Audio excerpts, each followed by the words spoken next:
Let's bring the January 9th, 2024 council meeting to order. Can I have the roll? Councilmember Evans. Present. Councilmember Edwards. Here. Deputy Mayor Randolph. Here. Mayor Millman. Here. Councilmember Best-Campbell. Present. Councilmember Arndt. Here. Councilmember Taylor. Can we stand for the flag salute, please? I pledge allegiance to the flag of the United States of America and to the republic for which it stands, one nation, under God, indivisible, with liberty and justice for all.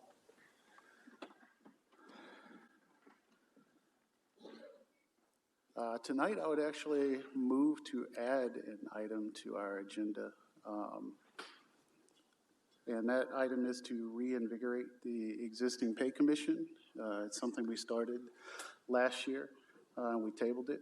And at present, I'm in discussion with several groups and individuals about how to get more people involved with local government. And while pay is not the only thing, it is a large contributor, and I'd like to just kind of start the discussion because we have the commission and we should enable it. Second. I have a motion and a second. Discussion, Deputy Mayor Randolph. As I mentioned, I've been in conversations with groups and individuals, and I believe that at current rates, we not only don't enable people to join and participate in local government, we exclude certain people by the way that we actually put things together. So I'd like for us to start the conversation there and actually move on pay adjustments and bring in other things that can actually make an adjustment to make things more participatory. Any other discussion? Seeing none, all in favor? Aye. Aye. Opposed? Nay. Motion carries 5-2. I'll add that to business item number 1. I move for approval of the agenda as amended. Second. I have a motion and a second. Any discussion? Seeing none, all in favor? Aye. Anyone opposed? Seeing none, motion carries. Public comments. No virtual sign up. We have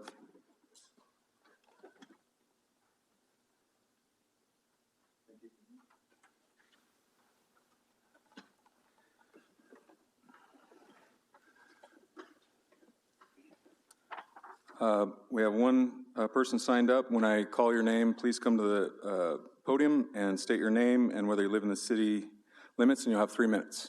Jeffrey Lyon. Hi, I'm Jeff Lyon. I live in city limits. I wanted to come chat with you today about a few things, primarily zoning. I understand one of the topics agenda for today is to talk about the GB zoning. And my understanding behind this proposal is to generate 1,800 or so affordable housing units in accordance with the GMA. My concern is the location of this proposal is, as I understand it, along 202 and Little Bear Creek Parkway, which is literally the most congested part of our city. I watched one of the earlier council meetings from last year, where we discussed the amount of congestion that would occur, or that occurred without regard for the rezoning.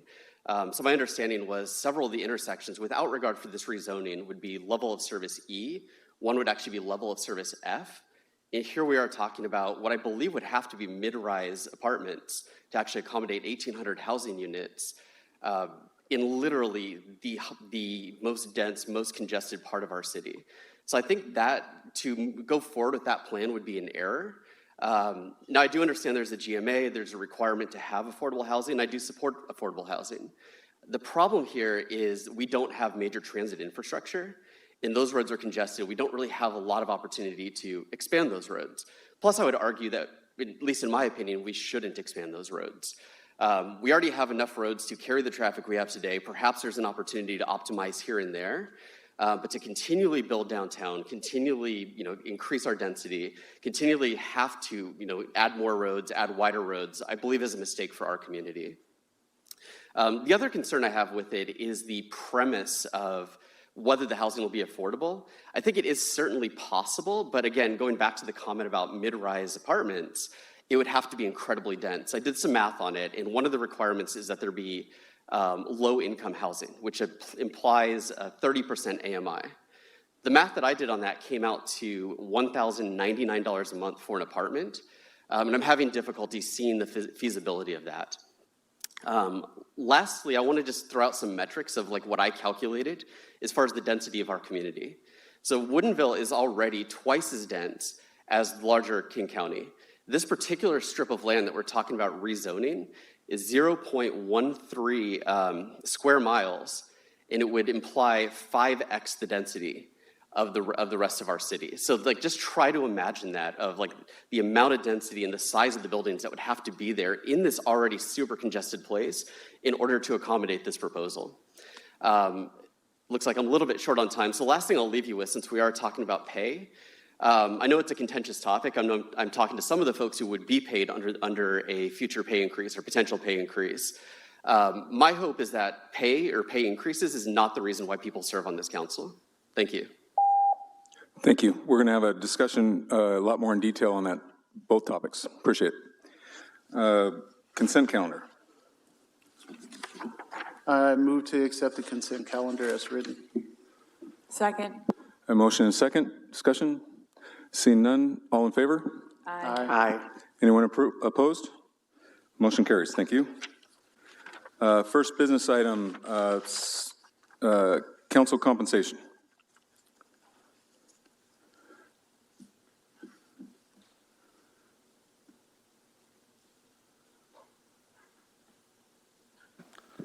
Okay, up on the screen, we just have the provided appointments given. I'm going to pass it over to the mayor for any additional comments. Point of order, wasn't the first topic going to be the salary survey? Wasn't that, I wrote it down in my notes that it would be the first business item. Are we going to do the resolution first for council assignments, or are we going to do salary compensation? I put the first business item as salary compensation. I thought so, but I could have misheard. That's what I said. Some of this is my fault, and I apologize. In the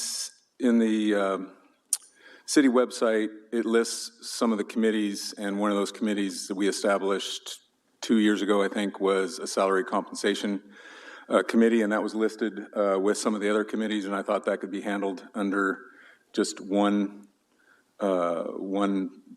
business item, not separately, but I was told that that is not correct. So we needed to discuss this. We needed to put this as a business item. So it came a little later than I had hoped. 2 years ago, again, we established this committee, but it was never staffed. And so the rules on salary compensation are basically council can vote their compensation, or we can form a citizens committee to establish what appropriate council compensation is. There's guardrails, and I want to emphasize this, there's guardrails in the language that says it has to be proportionate, which means the salary compensation would look at similar size, like size cities, and take a look at what their compensation is and slot us at some appropriate level within those comparables. And the rules also allow the mayor to appoint these salary committee members. And I've had input from other council members and people that I've talked to that are willing to volunteer in this role, and I have appointees for your vote. These are the appointees. It's intended to be a pretty broad cross-representation of our city.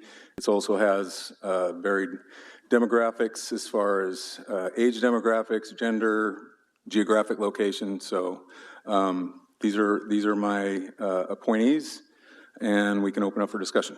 Councilmember Best-Campbell. I'm a little troubled that this wasn't publicly noticed, because the last time this came on the agenda, this was an incredibly important topic that the public wanted to weigh in on. So we're adding this in now, and some council members have had the opportunity to put forth names. Some of us, and I can say myself included, have not been consulted.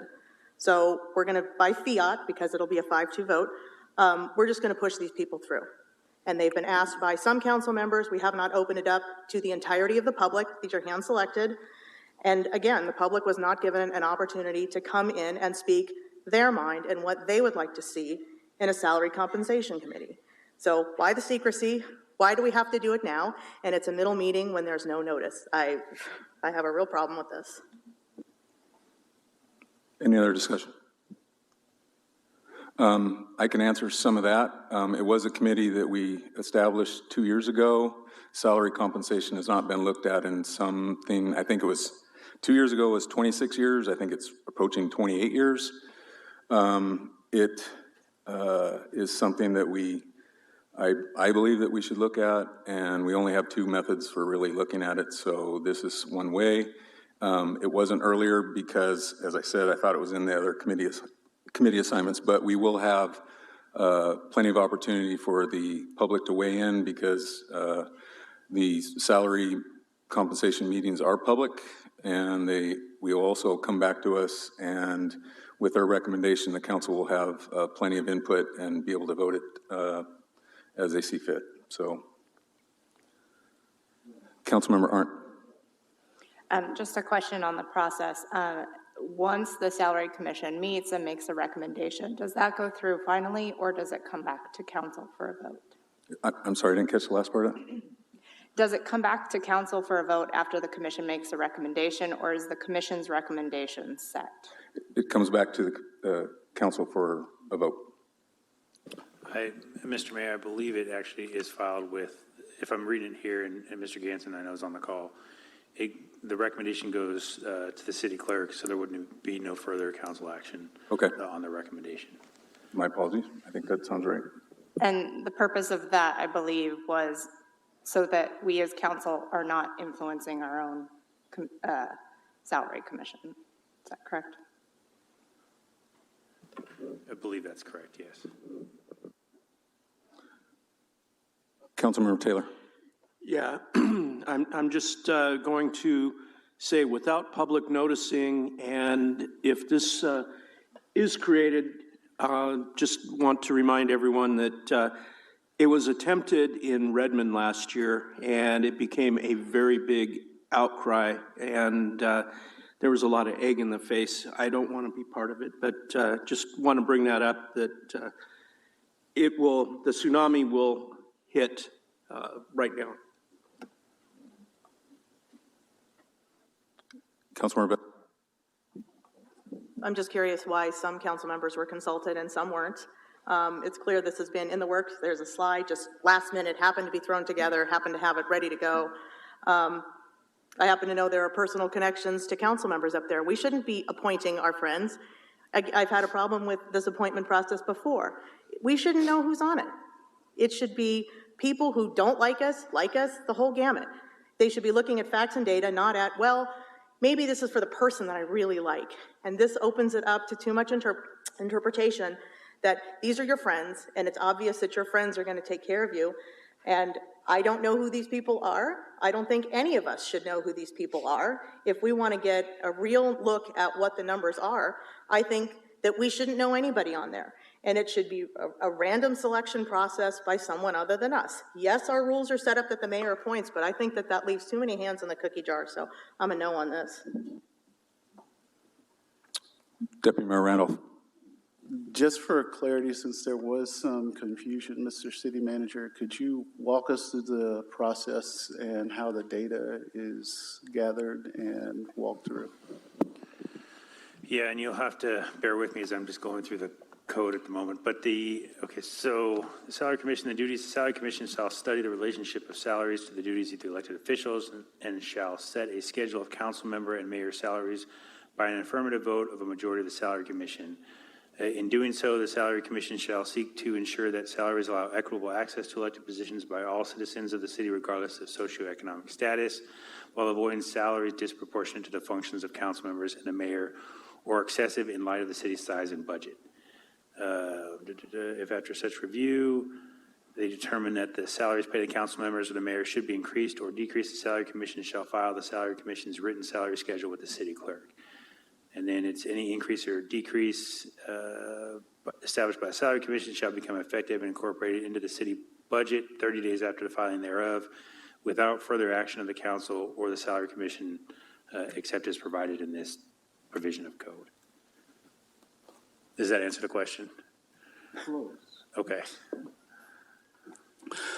I'm more curious about the provisions that actually escort the people who will be selected through this process, including the data and how we get comparables.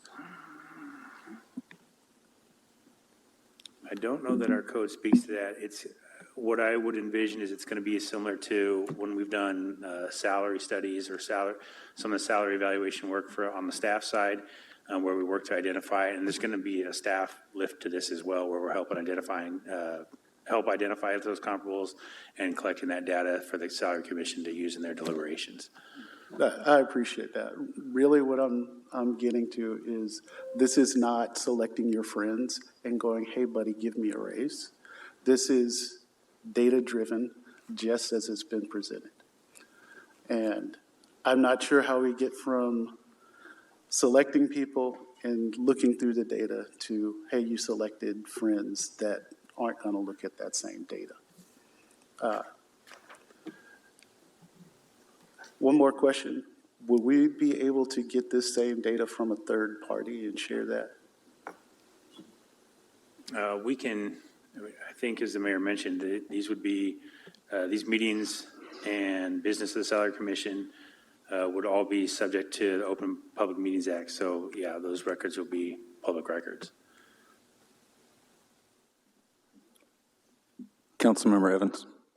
Thank you. And it's been a while since we talked about this, so just remind me. We were I believe when we were talking about this last year, or 2 years ago, I can't remember when we talked about this, that the staff would gather the comparables from a whole bunch of places. Whomever was appointed would sit down and take a look at those comparables, and they would say, yes, this is a city we want to consider, or no, you know, for whatever reason, it's too big, too far, you know, whatever, their budget's bigger, we don't want to consider them.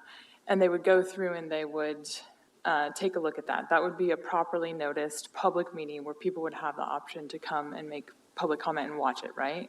Yep, I believe that's generally the process that I would envision for this. And then, if I remember right, they would have a second meeting where they would come back and kind of have their recommendations, and then as a committee, they would vote on that. Is that correct? I mean, how many meetings the commission has is up to them, but yeah, I think that's the general work plan of what this commission would be, right? They've got to look at the comparables, decide what the right comparables are, and from that, come up with what they deem as an appropriate salary schedule for this council. And would we be able to have a staff report before the meeting or before the vote where it goes through the information and talks about how the public could go and make their voice heard before the vote is taken by the commission? I mean, as an open public meeting, we'll have to advertise it with the agenda and everything like we do for any of the meetings that are subject to that. So we'll do that same noticing for this. Okay. Yeah. So I just wanted to make sure that, that everything is open to public comment, just like anything else that we do. Okay. Thank you. Councilmember Edwards. Yeah, without commenting on the specific potential appointments proposed, I do believe the process of a salary commission is appropriate. It creates transparency in the salary of city council members. Forming a commission does not guarantee an increase. It can be a decrease. It could be staying the same. It's about looking at the comparables and making sure that the city council is compensated at a rate that it should be based on the comparable cities, and creating that open process so our citizens of the city understand the process of the salary, what it is, and where it's at. So I think this is the process in terms of creating that transparency that is most appropriate for reviewing annual salary for a city council member. And some of our neighboring cities even have standing committees that meet yearly in terms of salary commission. So I do think it is appropriate. A couple of comments I want to point out. First off, the couple of adjectives that are in our language, because it was mentioned by Councilmember Taylor, something about Redmond. We have language in there. We have guardrails that says it cannot be disproportionate and it cannot be excessive. So that whole Redmond commentary is not applicable to this. It's not possible by the language that's in there. And again, for me, this needs to be looked at, and I emphasize, and I said this last time, I'm not voting myself a pay raise. So if we want to look at it, and it's been 28 years, I think, somewhere in that ballpark, since the salary compensation has been looked at, it's time. And nobody here has had a work life where their salary hasn't been, where the compensation hasn't been adjusted in 28 years, I would gather to guess. So we're going to have a committee that will look together. They have the guardrails, the disproportionate and excessive that protect that. And they will slot us where it's appropriate with like-sized cities, like-sized jobs. And it's not, I did comparables for the fire service for many years. It's not overly difficult. You just select ones that are similar and you go with there, and then you figure out where Woodinville should slot within those number of comparables. So I think we should look at it, and that's why I pointed this. Any other discussion? Seeing none, let's take a roll call vote. Councilmember Evans? Point of order, has there been a motion made on the floor yet? You make a motion? I made the motion for discussion. I have not made a motion to accept the appointments. So moved that we actually go through the process of reconstituting the salary commission with the selected appointments. Mr. Ganson. May I make a suggestion? Both the state statute and the code, the city's code on this require council to approve the mayor's appointment. So I would suggest that if that's the intention, that the motion be to approve the mayor's appointments to the salary commission. Let me amend my motion, please. To accept these appointments for the salary commission as appointed by the mayor. Second. I have a motion and a second. Discussion, Councilmember Best-Campbell. The structure of the salary commission isn't the problem here. The problem here is that this was very contentious 2 years ago because people do care about these issues. The fact that it's coming unnoticed right now, and we're talking about how transparent the process is going to be with people who are appointed, and once they're done with the salary commission, they're done.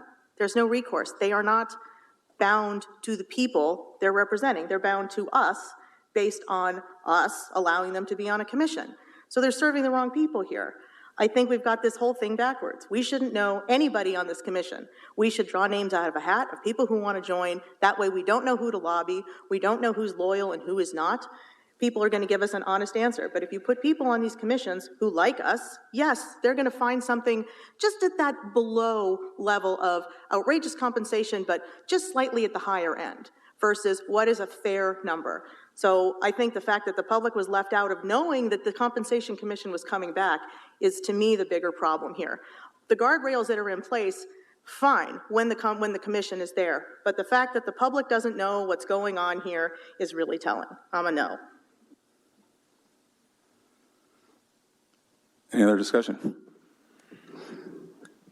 I think I've said my piece. Can we get a roll call vote, please? Councilmember Evans? Yes.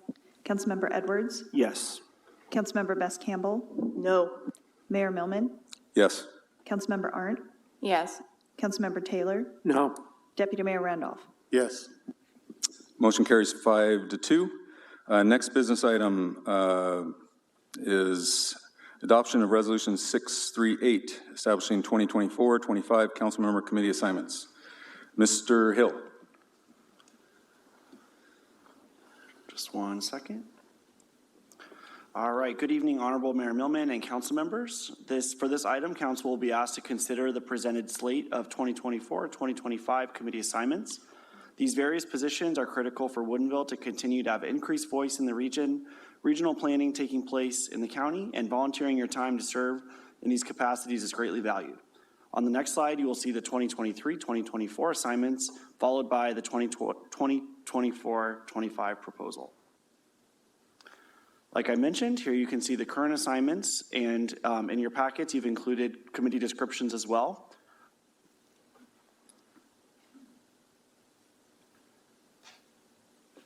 And, oh, there we go. On the screen here, you can see the slate presented by Mayor Millman. I will pass it over to the mayor to make any comments on the presented slate. Thank you, Jared. So I asked for last council meeting input from council members on what committees that they had interest in. So I tried to piece together as best I could interest and experience, and so to best represent Woodinville. And as you can see, there's a lot of committees that we had to fill. So I tried to piece everything together with the council's desires and wishes, and also take into consideration what is the best representation for our city with our external groups. Thank you. And with that, there is a recommended motion for adopting the resolution as presented or to make any needed amendments. Councilmember Best-Campbell. Is it just amendments, or can we make a comment before an amendment? That would be one of your 5 minutes if you'd like. Yes, I'm asking the question as clarification, so the answer is yes? Yes. 2 council members are conspicuously absent. Doesn't matter if we put ourselves up for a vote, it's going to be a 5-2. I think it's highly unusual that the mayor puts himself as on every possible committee that touches people. It's a control issue, and it's making sure that his vision, his only vision, is the one you hear. Councilmember. Council, I have my 5 minutes. I have my right to speak. You need to refrain from disparaging other council members. That is in our rules. It's not disparaging to say that you are on all of these committees. That's not true. Do you see any other names on Planning Commission? The senior members who are on Planning Commission have been removed because reasons. You don't want our voices heard. That's your opinion. It was not a fair process. It was 5 council members, populate everything. 2 of you don't get to speak. So let that sit with the rest of you. Their representation is not of you, it's for themselves. Deputy Mayor Randolph. Mr. Mayor, are there people that signed up for commissions that they were unable to get? Everybody pretty much got their priority choice. Councilmember Taylor did not volunteer for any, and Councilmember Rachel Best-Campbell volunteered for 1. I was good with the Planning Commission, by the way. I did not receive that email.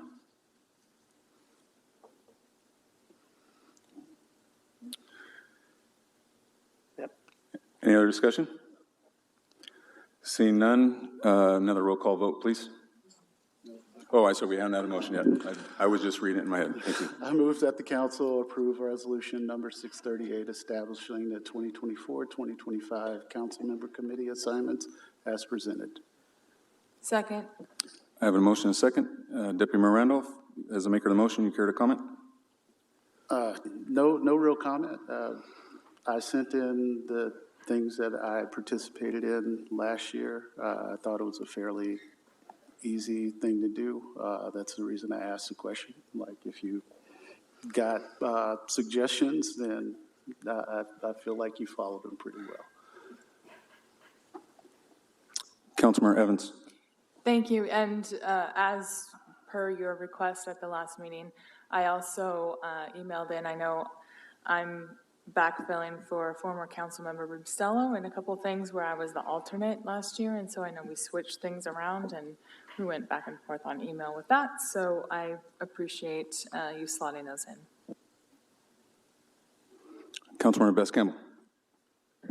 So the need to remove people from the one committee that they asked to be on, we did the best we could for the council members that really mattered to us. The rest of you who we don't like, whose voice we don't want to hear, you don't get to be on a committee. But I'll say this to our vice chair of the Planning Commission, I'll still see you in meetings.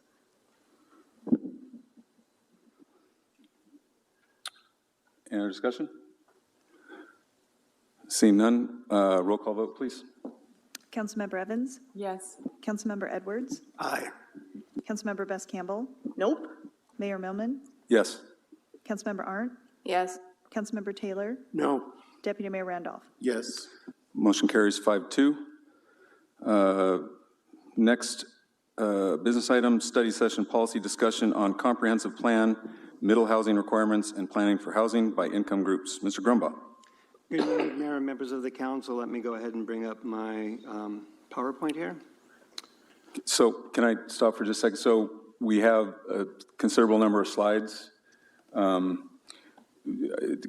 the council's desire, I think it might be more efficient that we go through the slides and write down our questions so we don't repeat them and they're not answered like a slide later type of thing in the interest of efficiency and time, if that's okay. And then we'll have 2 5-minute discussions at the very end, if that's okay. Councilmember Best-Campbell. Just a quick question. So for the questions, are we going to limit the number of questions we can ask? There's discussion at the end, but for clarifying as we go through the slides and write down our questions, are we going to be limited in the 5 minutes on that? This is a study session. It seems like we should spend the time on it. So which are the 5 minutes total, or questions are different? No, I'm happy to, what I'm hoping is that we don't get, everybody has repeat, and then some of the questions will be answered by multiple council members, so it might be just more efficient that we go through at the end, and if somebody's asking questions, that's great, but at the end, when there's discussion, or I don't think there's a motion in this study session, but everybody will be limited to 2 5-minute comments, but questions will be unlimited, or reasonably unlimited. Thanks, Robert. All right, so just make sure I'm clear. So questions, because I'm happy to take questions as I'm going through the slides since there are quite a few of them. But if we want to wait for questions till the end, that's fine too, whatever works best for the council. The goal of tonight is I wanted to, well, most of you are aware we've been working on this periodic review of our comp plan. It's a requirement under the Growth Management Act that we have to take a look at our plans and our development regulations, and we need to do some updates and stuff. And we've already been touching base with the council on a couple of items. And tonight, I want to kind of dive into some of the very particular things that I think probably are of large community interest, and hopefully get some feedback, because we're kind of getting to a point now with the comp plan that we need to start making some decisions as to how we move forward with what we're doing with the comp plan. So the order of the presentation is I'm going to do a little bit of background as to why this discussion tonight. A lot of this is coming out of legislation from Olympia over the last couple of years. So we're going to talk a little bit about that, and then we'll get into a little bit more of the details, talking about housing by the income groups, one of the requirements that has come out from a couple of years ago. Talk about middle housing requirements, accessory dwelling units, and then other planning considerations. And then at the end, I've got a bunch of policy discussions. You might notice a lot of this does follow the outline of the staff report. So you will see information from the staff report. You'll also see some additional information that I did include into my slides as well. And again, as we kind of go through these things, I'm happy to field questions as we come along on that. All right, so just real quick, start with a little bit of the background. Just as a reminder, the periodic review, this is a requirement. Jurisdictions in King County, we have to plan under the Growth Management Act, basically, and also the countywide planning policy. So the Growth Management Act sets the overall policies that everybody that's under those regulations or under those requirements has to follow, and then each county establishes countywide planning policy so that all the jurisdictions within those counties need to follow in order for there to be consistency within that within the county. So King County has passed, or actually recently updated a bunch of their countywide planning policies as a result of some of the recent legislation. Again, part of what's I'll talk a little bit more about those as we get into these slides. Quick reminder, comp plans are a 20-year look, so our planning horizon we're looking out to right now is 2044. We actually started looking at the reviews on this stuff back in 2019 with the land capacity analysis, and again, I'll talk a little bit more about that in a moment. But the planning cycle that we're looking at is 2024 to 2044. And then one of the things I just want to again note that Part of the requirement on the periodic review is that we're reviewing our comp plan and our development regulations, so we have to look at our zoning regulations. And the big things that we're taking a look at are changes in state law, and this is where a lot of the big things are happening, and again, part of the reason for the conversations tonight. And then also changes in conditions such as land use patterns and housing and job growth. So this is just taking a look at what's happened since our last update in 2015 and looking at what changes have happened there. So there's two things going on here. There are state requirements, and then there are also just the things that have changed since 2015. And I just want to note that we do have a deadline for us to complete this periodic review, which is the end of this year, December 31st, 2024. So I think it's kind of good to start with this conversation just as a quick reminder about the community vision that's in our comp plan. I wasn't going to write the whole thing out. There's actually quite a long paragraph that talks about in detail the community vision. But what it kind of boils down to is that the main goal that we've outlined in there is preservation of our Northwest woodland character. And in fact, you see this throughout our comp plan. You see this in our design standards and our zoning regulations where we talk about the Northwest woodland character. And this is kind of described as compact mixed residential and commercial uses in the downtown. That's kind of where our plan is to kind of focus most of the growth down in the downtown area. We want to maintain our industrial areas. And part of the reason behind this is because we want to preserve our predominantly single-family neighborhoods, which serve as the foundation of the Northwest woodland identity. So a lot of our tree canopy, a lot of our forested, a lot of the things that constitute what makes up this woodland character is really found in our residential neighborhoods. And so the plan that was put together around this vision really does center on trying to preserve this woodland character, which, like I said, the residential neighborhoods play a really important role in that. So these next couple of slides, I want to just go over real quick, summarizing the legislation that is impacting some of the stuff with housing and will ultimately impact our zoning regulations as part of this update. So the first one I want to talk about real quickly was House Bill 1220, which requires jurisdictions to plan and accommodate for housing affordable at all income levels. And again, I've got some slides later on where I'm going to dive into this in a lot more detail. But basically, it added requirements to show sufficient capacity for housing at these different income groups. And you'll see that there's some target numbers that came around this, and we'll talk a little bit more about those when we get to those slides. There's also, that was part of this legislation, and including a requirement to include allowances for transitional housing, permanent supportive housing, indoor emergency housing, and indoor emergency shelter. And for some of you that were on the council, you may recall back in 2021, we did an interim regulations that were adopted to make sure we were compliant with this last part of it. And then those were made permanent as part of the update of the UDC that we did in 2022. So we've already met some of the requirements of the House Bill 1220, but then there's these additional requirements about the planning at these different housing income levels that now becomes part of the periodic review. So that was one of the important legislation. Another one is the House Bill 1110, which we've heard quite a bit about in past council meetings. This required middle housing in predominantly single-family zones. And so this is just highlighting the main requirements that Woodinville has. Again, we'll dive into this a little bit more detail. We're classified as a Tier 3 city, and so for Tier 3 cities, there is this requirement that we have to allow 2-unit developments per lot, regardless of density standards. So it doesn't matter if the density standard is 1 per acre, if it's 8 per acre, 48 per acre, whatever it is, we have to allow at least a minimum of 2-unit development per lot is one of the requirements. Related to this then is that we have to take a look at what they classify as middle housing types. So these are things around the design of the buildings like duplexes, townhouses. And there's a list of them in the state law, and that was in the legislation.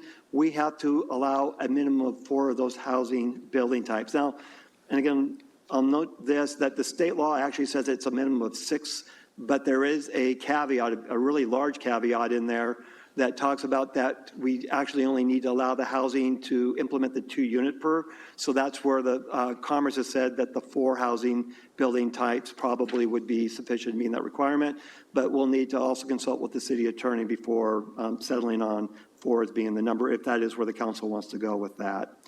And then the last part of this, so they gave some teeth to this. Besides needing to do this in order to be able to get your comp plan approved and certified. There's also this piece that if we fail to adopt these middle housing provisions, that there is a model ordinance that Commerce has put together, and they put a couple different ones together. And there's one specifically to the Tier 3. There's another one that goes to the Tier 1 and Tier 2 cities, which are our larger jurisdictions, that basically if we fail to adopt these provisions within a certain time frame after the periodic review is completed, then basically this model ordinance will take effect in the city. So these rules will take effect regardless of what actions we take specifically in here. And we'll talk again a little bit more about that in a later slide.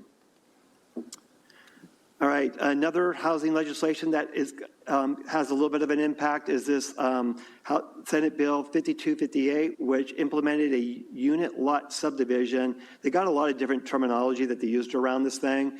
I think unit lot subdivision probably describes it best, that we're supposed to incorporate these in the short subdivision regulations.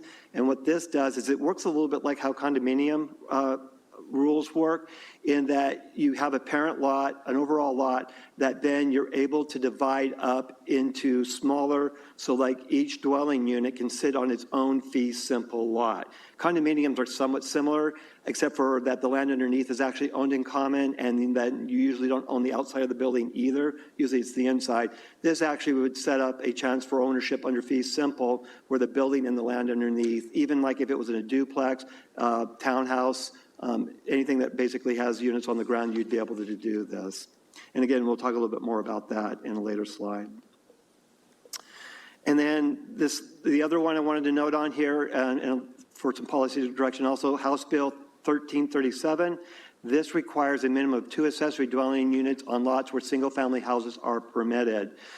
The key thing here is that this is a requirement, but the key thing here is that there is areas without sanitary sewers may be excluded from this requirement. So this will be one of the policy discussions I want to have with you later on in the presentation here, because our R1 zone, as everybody is aware of, does not have sanitary sewer systems out there. So whether you want to allow these ADU requirements out there will be one of the things for some direction from you. All right, so before I get into the next little bit more of the background, I want to stop and see if there's any quick questions, or do you want to wait till I get to the slides that get into the details on it, on the legislation? Okay. Just keep going, thank you.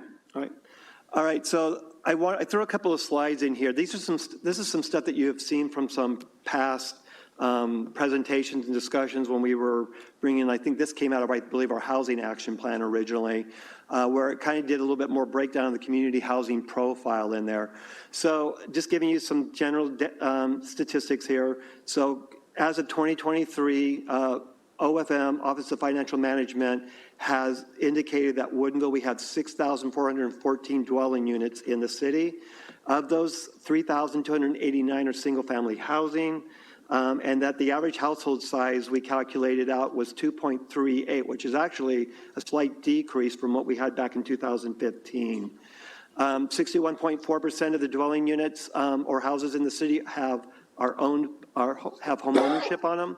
And then this is the breakdown of bedrooms. You may recall some of this stuff, that the majority of the dwelling units in the city have 2 bedrooms or less. But then we also do have quite a few of them. When you combine 3 and 4 bedrooms, that actually makes up the largest percentage when you combine the 2 of those together. And then the breakdown about who lives in these units. So we have a pretty large population that are of houses that have just 1 person. And then you can see then we kind of go up 2 people is 37%, and then 3 people or more is in 39% of our dwelling units.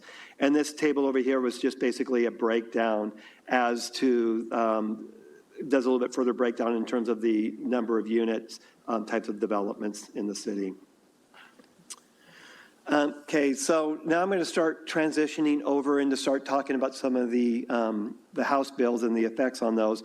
So the first thing I want to touch on, though, before we get into the housing by income levels, I just want to bring us back to a reminder that some of you may recall seeing this about the house growth target and capacity, that King County did this in 2021. We participated in Woodinville. You can see the list of cities that we were categorized or grouped with that were known as the high capacity transit communities. We were assigned this housing total. So let me back up a moment. So basically how housing targets are determined is OFM establishes or does through their projections a population increase for Washington State. They then take that population increase and they assign that down to the county levels. That population is converted into housing units using basically a number of how many people per unit. They'll convert that into a number of housing units. And then those housing units are assigned to the county, and then the county distributes those out to the local jurisdictions as well as the unincorporated areas of the county. In the case of King County, we have these different groupings that we do, and they assign housing numbers to each of these groups, and then these groups met, and we then basically essentially came up with a methodology as to how we would then break down the assignment of the number of housing units that we would be required to plan for. So before we did that, though, we had to first do an analysis of our housing capacity. So based on vacant lands and based on lands that were meeting certain criteria for potential redevelopment over the next 20 years, we did a calculation based on density and all this other stuff. We came up with basically how many housing units. And 2019 is the base year on this, by the way. So 2019 was what we used as the base year. We calculated how many more potential housing units could be built in Woodinville based on the assumptions that we used in the city as a whole. That's where that 3,705 number comes from. And then based on that, we had to make sure that our target numbers would be able to would fit within that capacity. So again, you can kind of see the breakdown here. I show you below here the 2019 baseline plus the 2044 target. So what our planning period initially was looking at was having a total of 7,928 units by 2044. And then to the right there, I gave you kind of the total. So there was a total of 9,600 capacity for housing units, is that what our original analysis was showing. What's really important to note, so this is where we started out. This is what our planning things originally started out. And then the new legislation kind of upended this to a large extent, that this is no longer where we stop at anymore. So now we have this new requirement, which is where I'll go into the next slide on, where we have to start planning for housing by income levels. And so you'll see up in the far right corner there, this is the breakdown of the housing that we have to be planning for. Now, one of the things I want to really emphasize on this is just a capacity analysis. What we have to show that our plans can account for. So our zoning and our comp plan have to show that we can accommodate housing for these different income groupings. But in reality, at the end of the day, the economics, the markets, all these things are going to actually dictate what will actually happen. So one of the things is, because often people will think of these targets as being some kind of a specific number that we have to hit. And a better way of thinking, instead of thinking these as an end or a starting point, it's better to think of these as a benchmark. So essentially what these numbers that are being assigned to us is there a benchmark that we use for evaluating to make sure that we are we're able to accommodate housing at all of these different levels. And so we have this permanent supportive housing, extremely low income, very low income, moderate income, and high income. So we're covering the entire range of housing. It's not just low income. We're also looking at high income.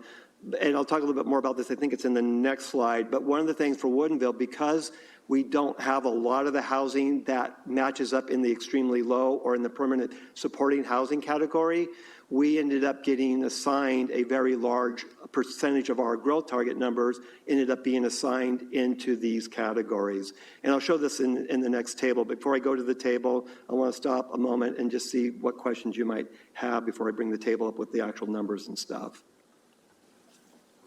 Councilmember Best-Campbell.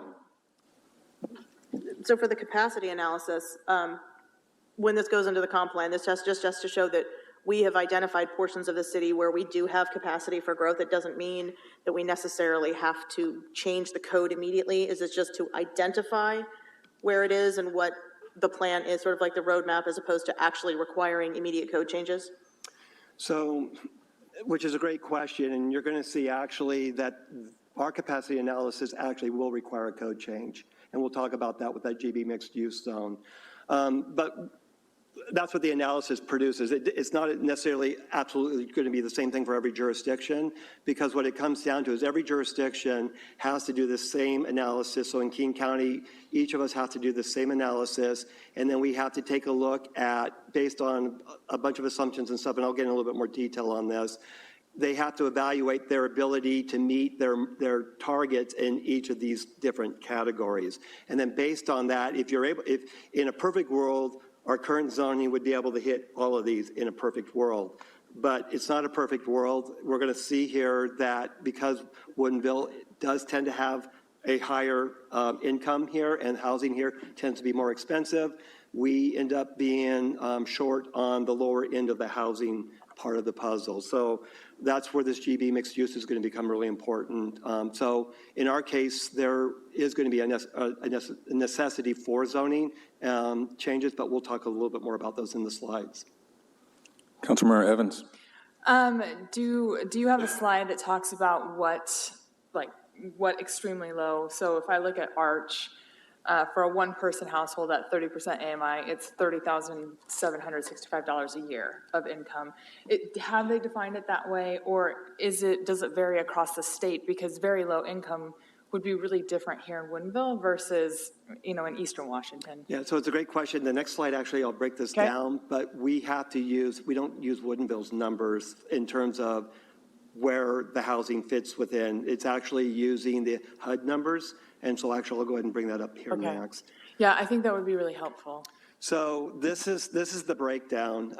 And just so you understand where these numbers came from. So initially, the analysis started at the state level. Commerce was tasked by the legislature to do this analysis about housing need by these different income groups. So Commerce put this analysis together. I don't know all the particular details and stuff. There's a lot that went into it. But they did go through this analysis, and they came up with these numbers. And then these numbers were assigned to the county. So then King County got its assignment of housing types or housing units. And then through the countywide planning policies, they adjusted the state numbers to fit within our 2033 original target number. So they broke this down so that the number still adds up to 2033 in terms of the overall housing numbers. But again, as I mentioned, when you actually start to break this down, what we're able to produce, it creates a different story. So you'll see that the assignment, if you add these up, we have actually three groups that we have to account for. Low-income group, which includes the 0 to 30, which is your the supportive housing. It's the extremely low. And then we have the low, I believe, which is the 30 to 50%. And then we have that's very low. And then the low is the 50 to 80%. And then you have the moderate income group, which is the 80, essentially to the 120. And you can see the breakdown. And I just summarize this because ultimately when we're looking at the capacity analysis, it's that 1,813 units, it's the 62 units, and the 158 units at the high income group that we're actually having to show capacity for. We don't have to break it further down into the 0 to 30, the 30 to 50, and the 50 to 80. We get to group all those together, and in doing the analysis, we just have to show that we're enabling housing that can satisfy that broad category of housing. Because ultimately, the 0 to 30, that's never going to be done by the market. I think everybody understands that. The 0 to 30 is subsidized housing. It's government housing. It's not housing that the market's going to produce. So, and that's recognized at the state level. It's recognized throughout this whole process. That's why they don't make us try to account for it at that low of a level. But the numbers that go into each of these things do make up the total for the low income group, the extreme low, the very low, and the low all go into this one category. And then, so as I mentioned, what they do is they use the HUD AMI, average median income for King County, and they're using the 2023, and they use that based on a family of 4. And so you can kind of see where then those numbers end up showing at in terms of household income. And this is actually, I believe, I may have showed this slide to you guys, to the council a few months back when we may have been doing the housing action plan or when we did a previous discussion, but this was a slide previously presented. I just can't remember if it was council, planning commissioner, who we presented it to, but this kind of gives you an idea of what the income levels that we are trying to account for in the housing types.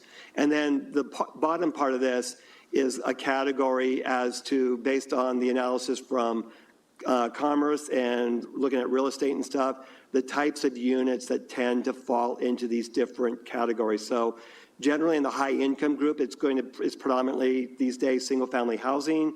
And then in the moderate and to some extent even low income, townhouses, duplexes, triplexes, fourplexes, accessory dwelling units tend to fall into that category. And into the low income group, you still might have some of these like duplexes, triplexes, and townhouses and ADUs, but then also the multifamily housing up to like 3 stories. And the reason they use 3 stories is because that's when, I think part of the analysis out of this is when you start getting taller than that, construction costs start to get more expensive.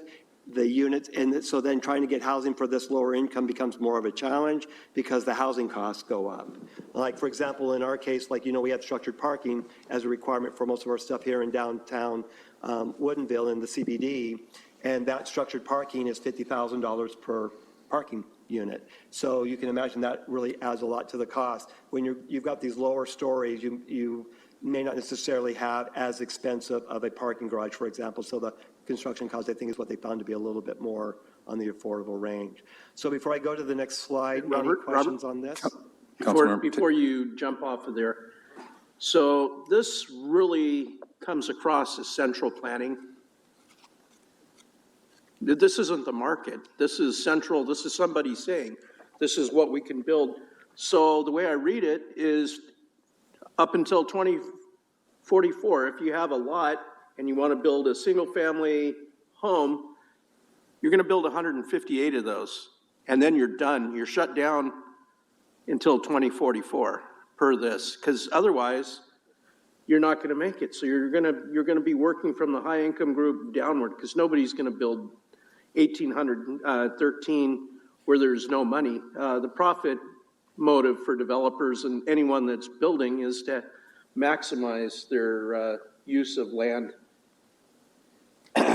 It just looks like central planning. Has this worked anywhere? This model, does it work anywhere? So I do want to clarify one of your comments about the thing about shutting down. So nothing gets shut down.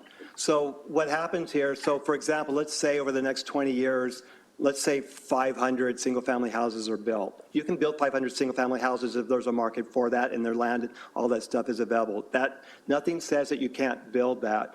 All that is saying is that in showing that we're in compliance with GMA, we have to show a land capacity that says that we can account for at least, we have enough vacant and redevelopable property that would allow for an additional 158 units. As you mentioned, the markets ultimately are going to dictate what happens, so nothing gets shut down. It's just that in our planning documents, in our comp plan documents, we have to show this capacity so that the possibility of these different levels can happen. But again, as I mentioned, ultimately the markets are going to dictate what does occur. So can I ask a clarifying, maybe to help clarify that whole question? So, and this maybe jumps a couple pieces, but the implementation, I find that bottom line fascinating with the different types of housing. And when you talk about capacity, so when we're required to plan for these different income bands, is that effectively saying that we have to have the housing and the development regulations that could accommodate, say, that we have to have a big enough area and our development regulations are such that that somebody could build up to 1,300 units in a multifamily housing that could accommodate that 30%, but that we're not necessarily regulating through MFT or anything else, that those have to be at the 0 to 30% if they're in those multifamily areas. That's correct, but I will mention, though, that there is another piece to this, which we weren't ready for this tonight, so it's not why it's part of this. We also have to take a look at what's called the reasonable accommodations, and that's going to get a little bit more sticky, but we're waiting to find out where we're going to go with stuff before we actually dive into that, because reasonable accommodations, that's the things like having the MFTE program, whether we want to be offering incentives for developers to create affordable housing at some of these lower ends and stuff. That's where some of that stuff starts to get hatched out a little bit more in our plans.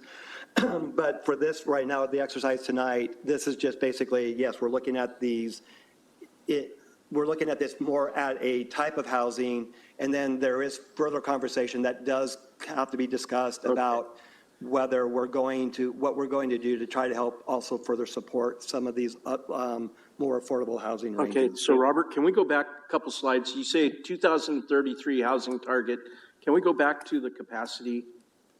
Okay, so we started 5895, 2033. What is the 5895 plus 3705, 9600? Right, so 5,895 was how many housing units were in Woodinville in 2019. That's our baseline year. And the 2033 is? The 2033 was our original assigned housing target number, growth target for 2044. Okay, so then why is there 3705? Where does that come from? 3705 was the capacity. So there's two parts to it. You look at capacity and then you look at so we have more capacity than 2044. All right. Yep. Okay. So 2019, so out of 2033, we've probably built a few more. We've already hit that target with some of the construction since 2019, right? So we're going to talk about pipeline and stuff here in a moment. That gets into some of the more details and stuff. But we've built, yes, so there's been additional housing built. In fact, if you might recall, when I showed you the 2023, there's over 6,200 something units as of 2023 in Woodinville. So even in those couple of years, we've added additional housing and probably will have even more to add by 2024 because there is construction going on. And if we exceed our target, is that a good thing? Do we get credit, or does that just turn into the new base for the next allocation? So I want to again note that this number here is not the end of the analysis. So focusing on the 2033 isn't going to get us where we need to go, because there is this new requirement that came out of the House bill from a couple of years ago, where it's not just this number we have to look at. We also have to look at making sure that we're enabling housing types in sufficient quantities in the different zones and stuff to meet those different income bands as well. So this is not the end of the conversation any longer. We have another step we have to go into where we are now looking at housing by income types and enabling housing by income types. And so that produces a different outcome. Councilmember Best-Campbell. Just a quick question about the band. So the low income is 0 to 80 and moderate is 80 to 120. Are we at a point where we could feasibly say, if we say 80% affordability, that we satisfy two income bands there? Because One more time, please. So the low income group, it says AMI of 50 to 80% and moderate income says 80 to 100%. If we set standards at 80% and we straddle those two income bands, does that seem to would that satisfy those 1,800 units as well as the 62 units? Yeah, I was afraid that question was going to come because there are definitions that actually say what it is, whether it's more or less than the 80%. So it's going to, and I don't recall off the top of my head, I just did this for presentation purposes, but there is actually a very specific, it's not going to be 80 can go in either one of them. 80 is going to either be in the moderate or it's going to be in the low income group. And then off the top of my head, I don't remember because it's in the definitions in the GMA. I just broke this down just for presentation purposes. I was hoping that was a loophole that we would be able to just slide in, but it sounds like they already took care of it. Yeah, it's a great question. And I should have probably broken it down more specifically, but yeah. Councilmember Evans. Thank you. So my question is, if we decide to rezone, and the rezoning is with the intention that we're going to hit our low income or our moderate income, obviously the city's not going to go buy that land.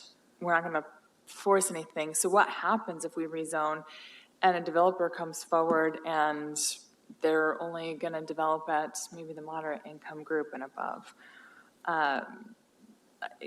Do we turn that development away? Do we write a code that says it has to have X percentage of units in this low income group? Like, it just seems kind of risky to rezone something with the intention that we're going to be hitting these targets, and then we're at the mercy of the market.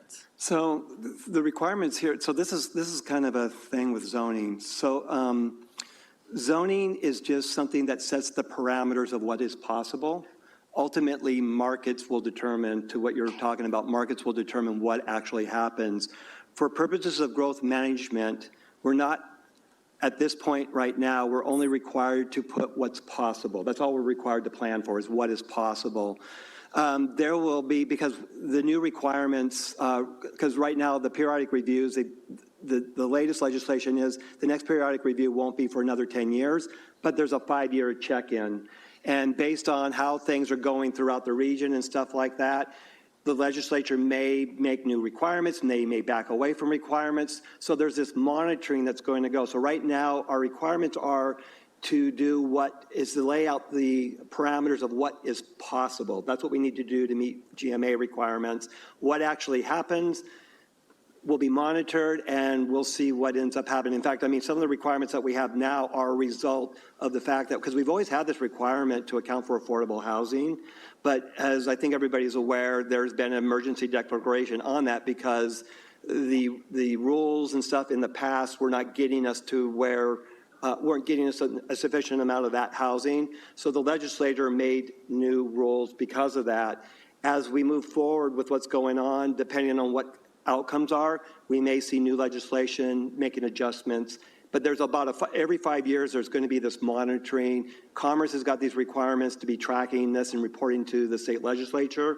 So what actually happens with markets may end up being influenced with future legislation. But for today, for what we have to do now, we only need to worry about what is possible. Okay, and so in House Bill 1220, where they lay these requirements out that we have to say what's possible, identify areas in the city that could potentially accommodate this growth, is there anything in there about the state's responsibility for things like State Route 202 or the on and off ramps and the traffic issues that come up?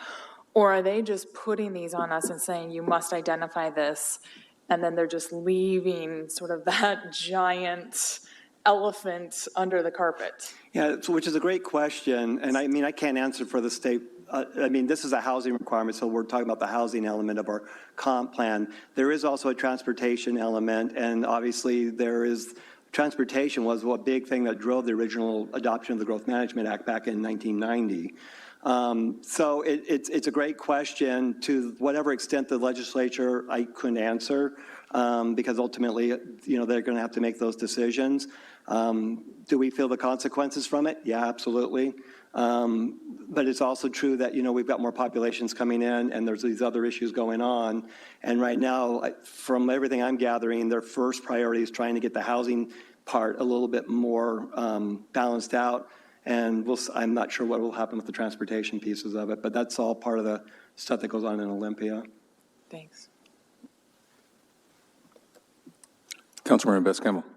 So in the comp plan, can we say, unfortunately, because we would have to rezone GB to include it in the capacity analysis here, can we include something in there that says, and by the way, we're putting a moratorium on construction until the state fulfills its responsibility to fix the roads? Well, a moratorium would not be a GMA thing.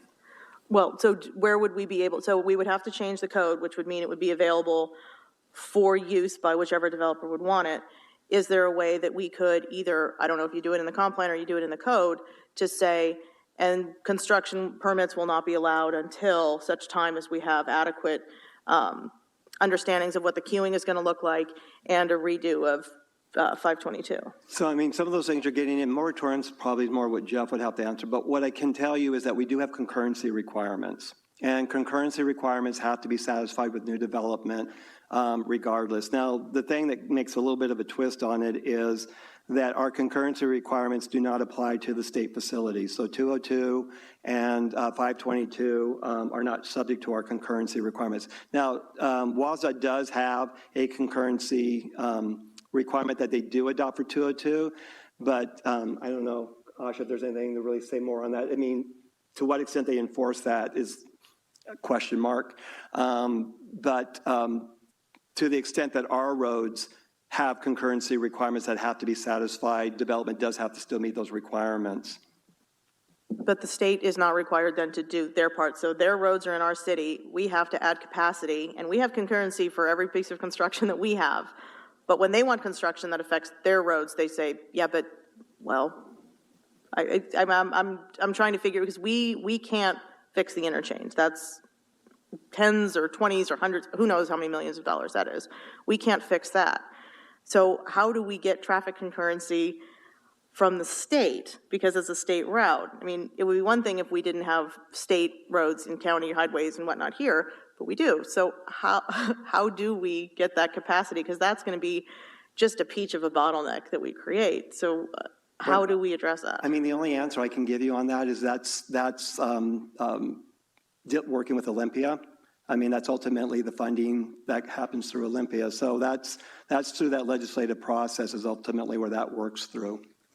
And is there something punitive if we say, look, we've identified that we can't build unless Olympia gives us this state route fix or the 522 interchange fix? What is the blowback on the city for that? Well, I don't know if we can actually make that assumption, though. That's the thing, is I don't know if you can automatically make that assumption.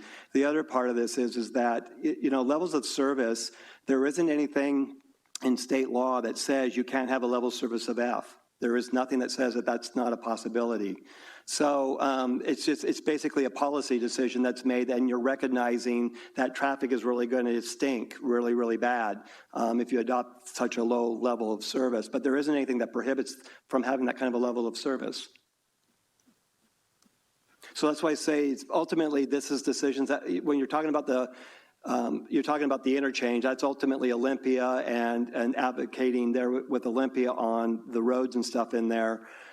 With 202, it's a little bit different in that the state isn't necessarily doing stuff there, but when development does things on that road, WAS that primarily plays a role, and Asha, you can correct me if I missed something on this, they more look at the channelization, but the city itself, as new development comes in, if there's certain work and stuff that, like, for example, the Wine Village over at that intersection of 202 and 145th has to put a new roundabout in.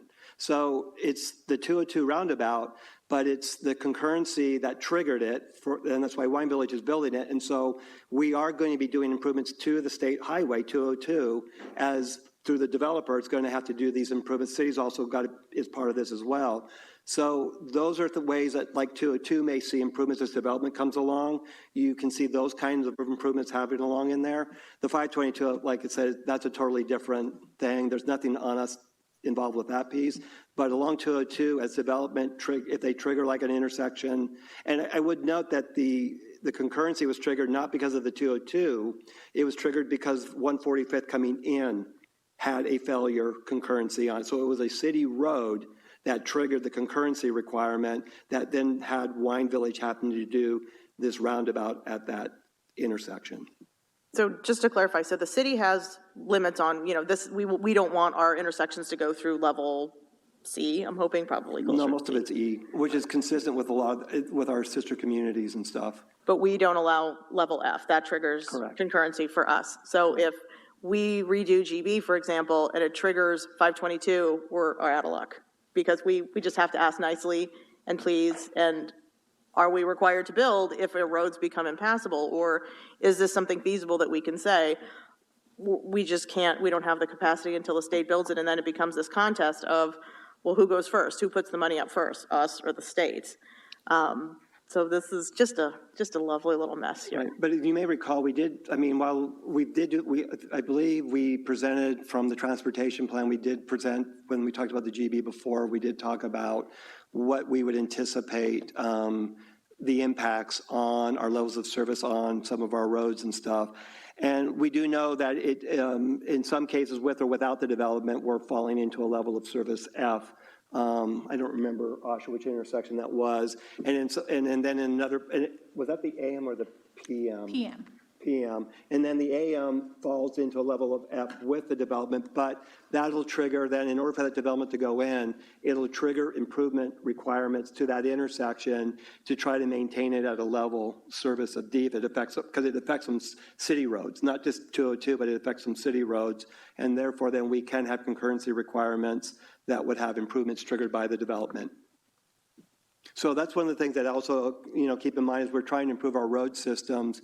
It's kind of a, catch me if you can, I guess, kind of situation in that a lot of our road improvements are, we rely on new development in order to get a lot of the transportation improvements that we're working on.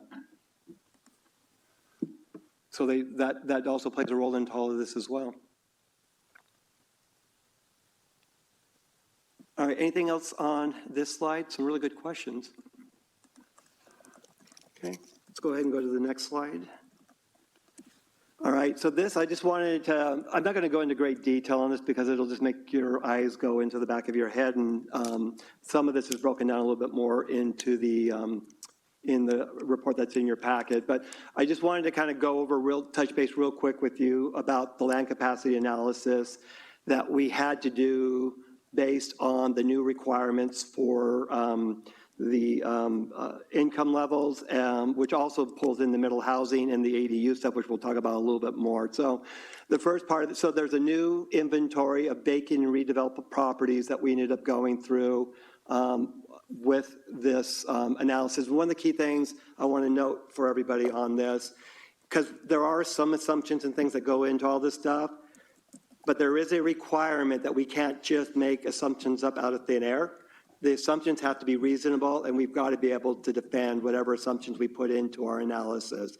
And there is guidance from Commerce into those assumptions. And so most of the analysis that we did follow in doing this, some of it is stuff that we knew from our own experiences here, like, for example, how the CBD's been redeveloping in terms of densities with the floor area ratio. In some other cases, like the assumptions on what might happen with middle housing, what might happen with ADUs, we used actually Commerce guidance, which Commerce used some of the experience from Oregon to come up with some of those assumptions and stuff that were applied. So anyway, so we start by inventory vacant and potentially redevelopable properties. And then this is broken down by zones. And then there's these reduction factors that are applied to each of these zones. So for example, R48 is fully built out. Even though there may be potential a little bit of some room there for vacant, it's fully built out. We're not expecting anybody to do anything there in the next 20 years. So it is a reduction factor of 100%. And so if you, in there, and I didn't bring the table up on there, but there's a table in there that shows you basically where we made our assumptions and the reduction factors. In a lot of our zones, we applied 100% reduction factors into those so that essentially we're not expecting any housing production to come out of those zones that would apply to any of these things. So that's broken down, and then we take and apply housing density assumptions. You may recall when we were talking about the GB mixed use zone before, we mentioned that in the assumptions that we had for potential housing in that zone, we used the development patterns from the CBD zone. So the CBD zone, all the new development proposals and stuff are averaging out right around 62 units per acre. And so that's the assumption we use, like, for example, in the GB. It's also the same assumption we use further out on the CBD zone. And then we added in these things that we had to do for accessory dwelling units and the middle housing. And so based on that, then we were able to produce a new capacity analysis. Now, there's two pieces to this because you may recall, and this was brought up earlier, the pipeline projects, the projects that we have some degree of either actual permits out or there's development agreements on. So those are considered pipeline projects since 2019. There's a total housing number we can estimate out of those things. And so that's how then, based on those housing types, based on these market factors, based on what we've seen in real estate and housing, because the analysis actually gets into things like rent and sales prices in these areas. And so that broke down where we came up with the pipeline, how they ended up being assigned to the low income, the moderate income, and the high income. So those are being accounted for and broken down in our requirements. And then the remaining vacant land that we determined, or redevelopable land, we then did a calculation based on these factors as to how much remaining capacity was available in the vacant and redevelopable. And that's what you see as the number below. So the top number is the breakdown of the pipeline projects, and then the other is not pipeline, it's right now the ones that have no current proposals on them, and what we could potentially anticipate the breakdown in terms of these different income bands for these. And one of the things that I will note that I think really stuck out really a lot for me at least on all this, is how many housing units we have in the moderate income range. Even though Woodinville is kind of known as a more expensive community, we actually have a lot of housing in this community that actually is not in the high income, it's actually in the moderate income range. So, and you can see here we have huge numbers way past what the target numbers actually require. So before I get into that and show the breakdown a little bit more, which is from the analysis, any questions on this here, on the capacity analysis and this pipeline versus remaining land capacity? Councilmember Arndt. Thank you. Just a question about the land capacity. Does it include things like critical areas? Because I noticed when I was looking through the map of parcels, some of them are steep slopes. How does that factor into that? Yeah, it's a great question. And so, yeah, some of the, when we're looking at the breakdown by the reduction factors, those things are accounted for. One of the things, though, to note within our codes, we base our density requirements on gross. It doesn't matter if there's critical areas on there or not. So the critical areas really, unless a property is entirely encumbered, and we don't really run into that very often, then it really doesn't actually end up having a big impact on what can happen because we use the gross area. We include the critical areas into those calculations for density. But we did account for some of the market factors here by the zones and stuff that did get thought about in terms of when we were doing the reduction factors, because we're allowed to do that. Regardless of how we calculate our density, the Commerce guidance does allow for some of that for us, and so we did do that. Councilmember Evans. Thank you. For these pipeline projects, especially on the low income, is that the affordable units that are in the Gardens District? Yeah, a lot of them, yes. Okay. So depending on what happens there, we might have to adjust our pipeline, I'm guessing. It's a possibility. Okay, thank you. But for at least right now, because that project is still technically going, although there's still, I know, conversations, since it's still technically considered happening, however it's going to end up playing out, still to be determined, we're able to take those units, plus I believe it was, I always call it the Woodgate, but it's the schoolhouse district thing, on the Woodgate property, they had some affordable units in there, and so those units all were able to count into the low income. Councilmember Best-Campbell. Does all of this land that we're talking about include the land that has restrictive covenants and homeowners associations? So I know that there are some homeowners associations that say you can only have X on X lot. And I know 1110 didn't want to touch that. Does this capacity analysis include that land or not? So we don't get down into, because we are not looking up individual properties. So if there is a covenant recorded, it's not the homeowners association piece of it, it's if there's actually like a deed restriction on the property. We don't get down into that level because, again, I'll come back to this as a planning exercise. So what may actually happen, things like that may have an impact on that. But for this exercise, it's a planning exercise. So they don't require us to go in and dig in and say, we know that these lots have restrictive deeds, we can't build on them. We're just including everything in the exercise, but when it comes down to actual construction, those deed restrictions are going to reign supreme versus whatever we say in this comp plan about redevelopment in those areas. Yeah, I don't know if reign supreme is necessarily accurate because that will become probably a question for potentially a court case. Because ultimately the city follows its zoning, and if there is a restriction on the property, that's up to private property owners to raise that issue. That's not something the city doesn't enforce private covenants. So if it becomes an issue on some property, it'll be up to the property owners, whoever has standing and stuff, to raise those issues. I know during some of the housing bills discussion, there was some back and forth on HOAs, and some of them centered around some racial issues that were in some of the HOAs. And the way I remember thinking that it settled out is that they were honoring some of the HOAs with those restrictions. Did that ever settle out any way or another? Do we know if that was ever addressed? Yeah, I mean, the things like on racial are already been invalidated by the court, so they don't have any standing on anything. But as far as like something that says only single family can be on there, there's nothing that I saw in the GMA pieces, and I don't believe there's anything in the Commerce guidance. And as I mentioned, this is a planning exercise. So again, those things may end up playing out more when people actually come in with projects and permits, because as I mentioned before, those kind of deed restrictions are not enforced by the city. Those deed restrictions are enforced by private property owners.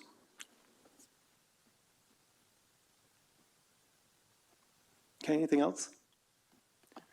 All right, so before I go into the next slide that talks a little bit more about the breakdown and how the GB has an influence, I just want to remind, this was from the presentation we gave you, I think maybe, was it back in May or somewhere around in the springtime, where we talked about the GB mixed use zone. And so this is just a reminder that this is what we were talking about. It's made up of GB and there is some CBD property in here. The prominent feature, we got 522 to the north of it. We've got Little Bear Creek running through the middle. That has a buffer that has a huge impact on it. We did do an analysis on it, accounting for the fact that there's a buffer and looking at trends and stuff. And so we've calculated, I think when we gave you guys there, we gave you a range of what the potential was.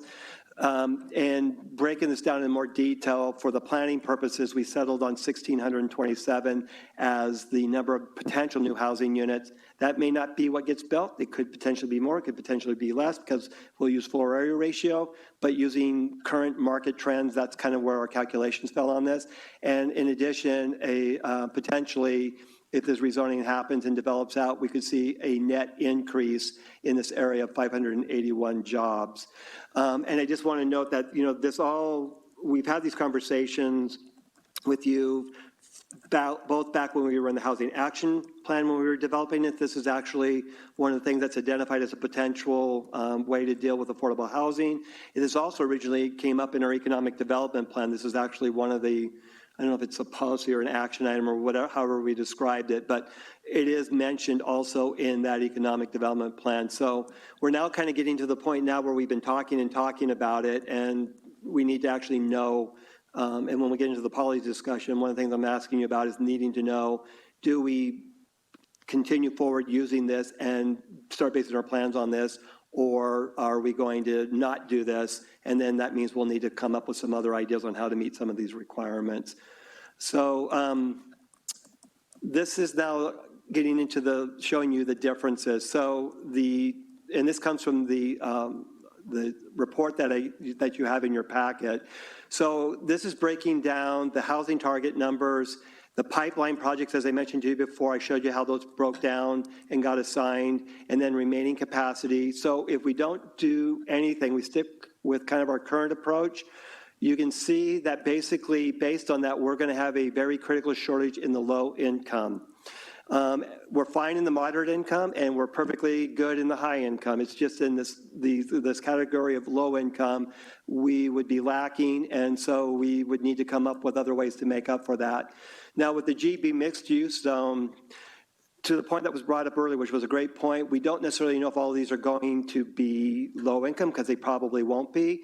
But because of the way the guidance works, and because of how we've talked about setting this up with the affordability, as it stands currently right now, because there's no market factors to base anything on, we can currently count the entire GB mixed use housing capacity in the low income. That's how that ends up working for us as a planning exercise, because right now we have no data on it, other than we've talked about having requirements around affordability anyway, as being part of this. Because of all this, and the anticipation that it's probably going to be mostly like multifamily, and that'll be when we get to the zoning, whether we're going to want to allow townhouses in addition, but most likely it's mostly multifamily in here. Because of these factors and stuff, this allows for us to make the assumption and count all of this towards the low income, which for planning purposes would satisfy our GMA requirements. So that's why this mixed use zone plays such an important part, because it's new, there's no specific data on it, and because of how we've talked about setting this up, we can count all of those units towards the low income. Does that make sense? Councilmember Best-Campbell. So we can use this because I guess this is a tabula rasa for us. It's a clean slate, we can call it what we want. But the point of this is that we have to change the code to make this work. So do we have to change our code so that it favors that low-income band? So when we zone it, do we have to add that as a component to show that we're not just going through some sort of thought exercise with the comp plan? Like, do we have to put some meat on the bone in our code? There should be some meat on the bone, but that can be like what we do in the CBD zone, the MFT program, the multifamily tax exemption, whether we want to offer some of this, whether we might want to set a lower base and then have bonuses for, being required to be affordable units, things like that. We'll want to incorporate some of those things so that we can maintain. Because as I mentioned earlier, none of this is being presented to you tonight because we still got to work out the details and stuff on it, and it's not ready for you yet. But we do have to show reasonable accommodations as to how these zones are going to promote this production. So we will need to have some components in there. Yes, we will ultimately need to do something. So if we adopted this GB mixed-use zone and said, and had no MFTE program and said we can do townhouses and single-family units in this zone, we would not be able to count this towards the low income. So how soon after we update the comp plan do we have to have the code provisions with some sort of bare bones minimum after we do the comp plan? How soon does everything have to? December 31st, 2024. But for the zoning regulations as well? Same thing.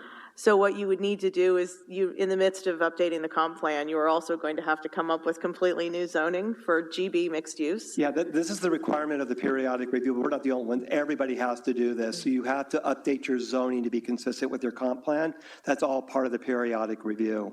So yeah, it's all actually due by December 31st of this year. Which is why we're trying to get some clarity on the big policy stuff so that we can start writing code through the end of the year to effectuate the big policy decisions. Yeah, and one of the things we want to do here is after we get policy direction, we're going to be going back and starting to actually get the chapters updated, the different elements in the comp plan, and then we'll actually do some community outreach when that document is ready. So we're kind of hoping, I don't have dates on it yet, but we're kind of hoping either late winter, early spring that we'll have like another open house like we did back in October and do some community outreach and stuff so that we can present this stuff and let the community kind of digest this a little bit more and then potentially be able to give their input and stuff on it. So this first step is just getting your policy direction, which we're going to get here pretty quick into the slides here in a moment. Get your policy direction so we know how to move forward, so then we can get to that point of public and community outreach on it as well. Councilmember Taylor. Yeah, so I'm looking at the area where Mobac's project is right now. If that were to be changed, could we do it to encourage more low-income housing there? So can you explain to me what you mean by change?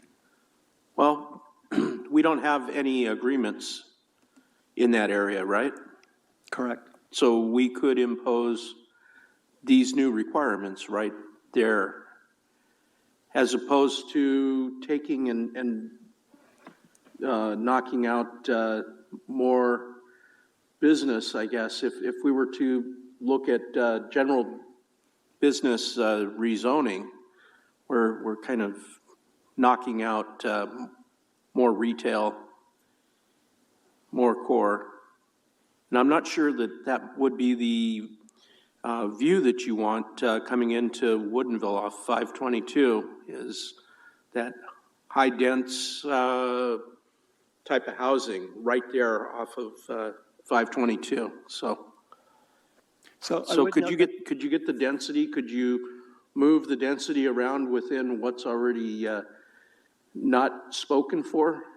So one of the difficulties, and this is actually one of the questions I'm going to ask you about with the CBD. One of the challenges with the CBD is that, let's use the Mobac site, it's 20 acres. You won't be able to count the entire 20 acres towards meeting the low income. And the reason for that is because the current market conditions on what we've seen in the CBD zone to date don't support that idea. So if you, in terms of the CBD zone, for trying to meet the low income housing, you would follow our current trends, which is not a lot of units. So it would be, at best, we could probably count 20% of the redevelopable vacant properties towards meeting that low income because of the MFTE's 20% requirement for, the 85 and 65% tax breaks.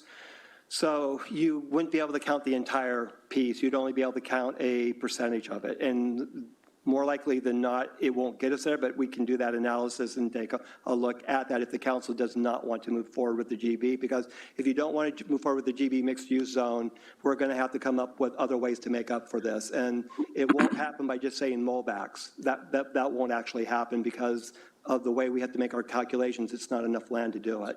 Okay, and how about if we split the GB so that anything that's along the 522, let's say, across Pony Express and down along the 522 corridor there, along the tracks, and leaving the businesses, alone at McClendon's, that area, could we parcel it and still accommodate? So McClendon is not GB zoned. McClendon is currently zoned CBD. It's one of the properties that has the CBD zoning on it. So the property owner on there, if they decide to redevelop that, GB mixed use or not, they can redevelop that property. And they're allowed residential on it as it stands today. So, whether that particular property had the GB mixed use, the reason we put it to GB mixed use because it's kind of weird to have a zone split by CBD. And we talked with you guys about this when we came up with these boundaries and stuff in there. But I would note that McClendon is not GB zoned property. It's actually CBD zoned. And so it currently allows mixed use on it. Councilmember Best-Campbell. I can't remember what bill it was. One of the provisions was that we don't economically segregate by income bands. So if in our comp plan we say this entire area is going to be 1,627 units of affordable housing, doesn't that fly in the face of one of the provisions of the bills that we have? So how do we encourage, we say we're going to meet these numbers and these low income band numbers, but then it sounds like we're pushing people to, literally looking at the other side of the tracks. I think it's not even a metaphor. So how do we combat that perception, first in the comp plan, but then in reality, how we turn that into, no, we don't just mean that this is the lower economic part of the city. We want to avoid that, right? So how do we do that? Right, so I think there's two parts in answering that question. So again, I'll remind that this is a planning exercise. Ultimately, markets will dictate things. But if we want to avoid the appearance that we're trying to jam everything into one area, then that's potentially looking at allowing types of incentives and stuff, like, for example, and maybe even mandatory, making it mandated that affordable housing or have bonus development density allowed, like in the CBD, that's affordable. So in other words, we would create incentives in other zones or even mandated in other zones that a certain part of the development would have to be affordable units. So if you want to make it appear that we're trying to spread it out more, the way you would do that is expand beyond just the GB mixed use zone with potentially a mandatory requirement. You might make a mandatory requirement or offer it voluntarily with bonuses in other zones, and not just CBD. You might look in some of the other zones as well, and we're actually going to talk a little bit about that when we get into the middle housing piece of it. So what you're saying is that it wouldn't be in GB. We would, instead of saying we make adjustments in GB, we make adjustments in the rest of the city. So we could say, there's mandatory affordability in CBD and TBZ. We could add that as a way to say we're not economically segregating. We could add affordability options in other parts of the city to satisfy that we're not trying to stuff people into one part of our city. Right. But I would also extend that you might have to also think about single-family zones for that too, not just CBD and down here in the downtown area, but potentially allow that flexibility in other parts of the city as well, if you really truly want to spread it out more. But I would note that I don't think even spreading it out gets us still to the capacity that we need to meet the GMA. But if that is where council wants us to go specifically and not do the GB mixed use, we can certainly do that analysis to see what actually comes out of it.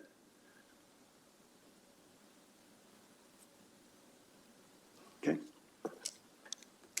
All right, so the next part here is middle housing.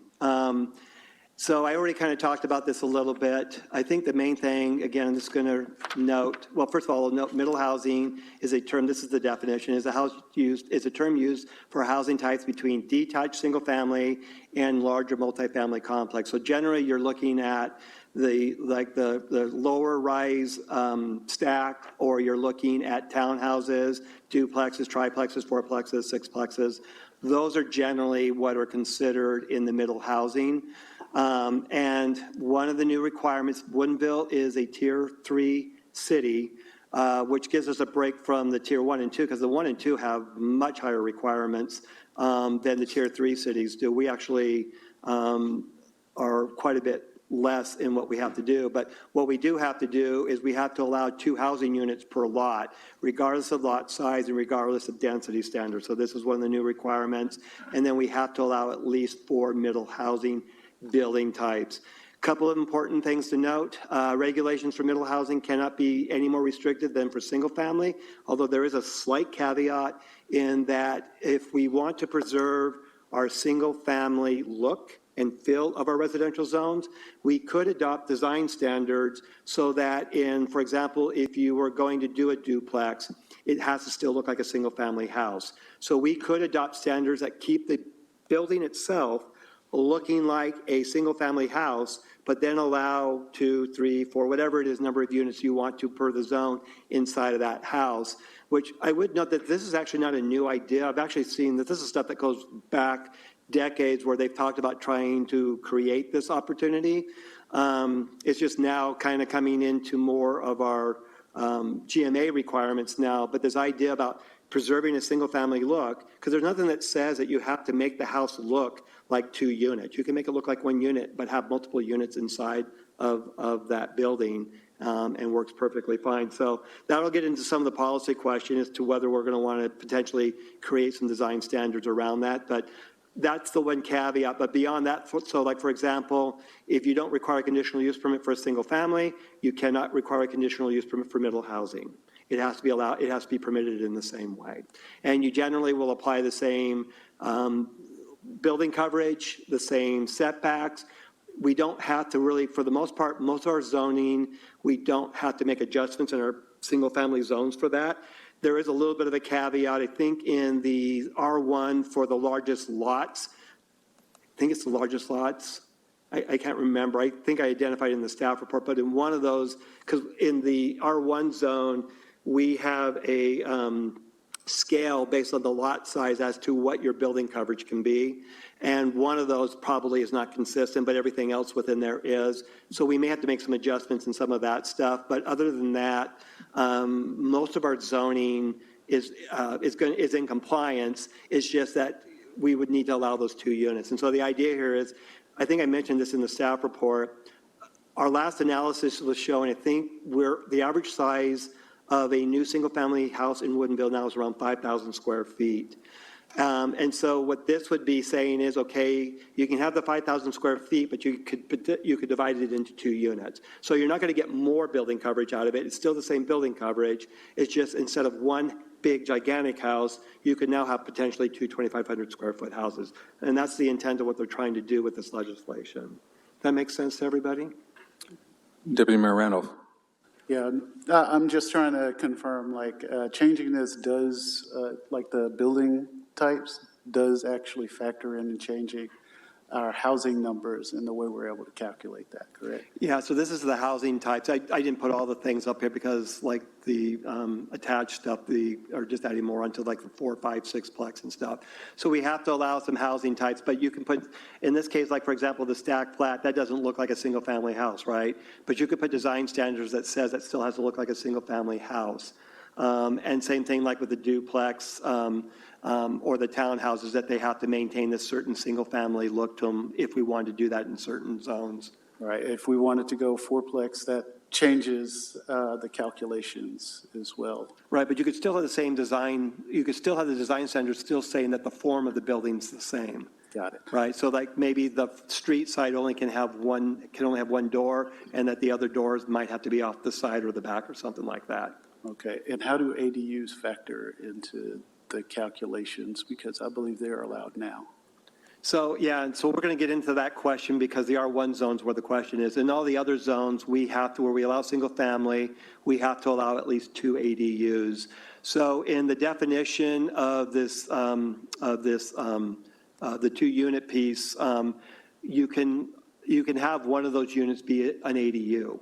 So, but if you do the ADUs in there, then like, for example, if we do that, if we decide to count ADU, if we decide to allow ADUs in the R1 and we want to count the ADUs as part of those 2 units, then instead of 2 units in the R1, you're going to be allowing 3 because you're going to have 1 primary and you're going to have 2 ADUs on the property.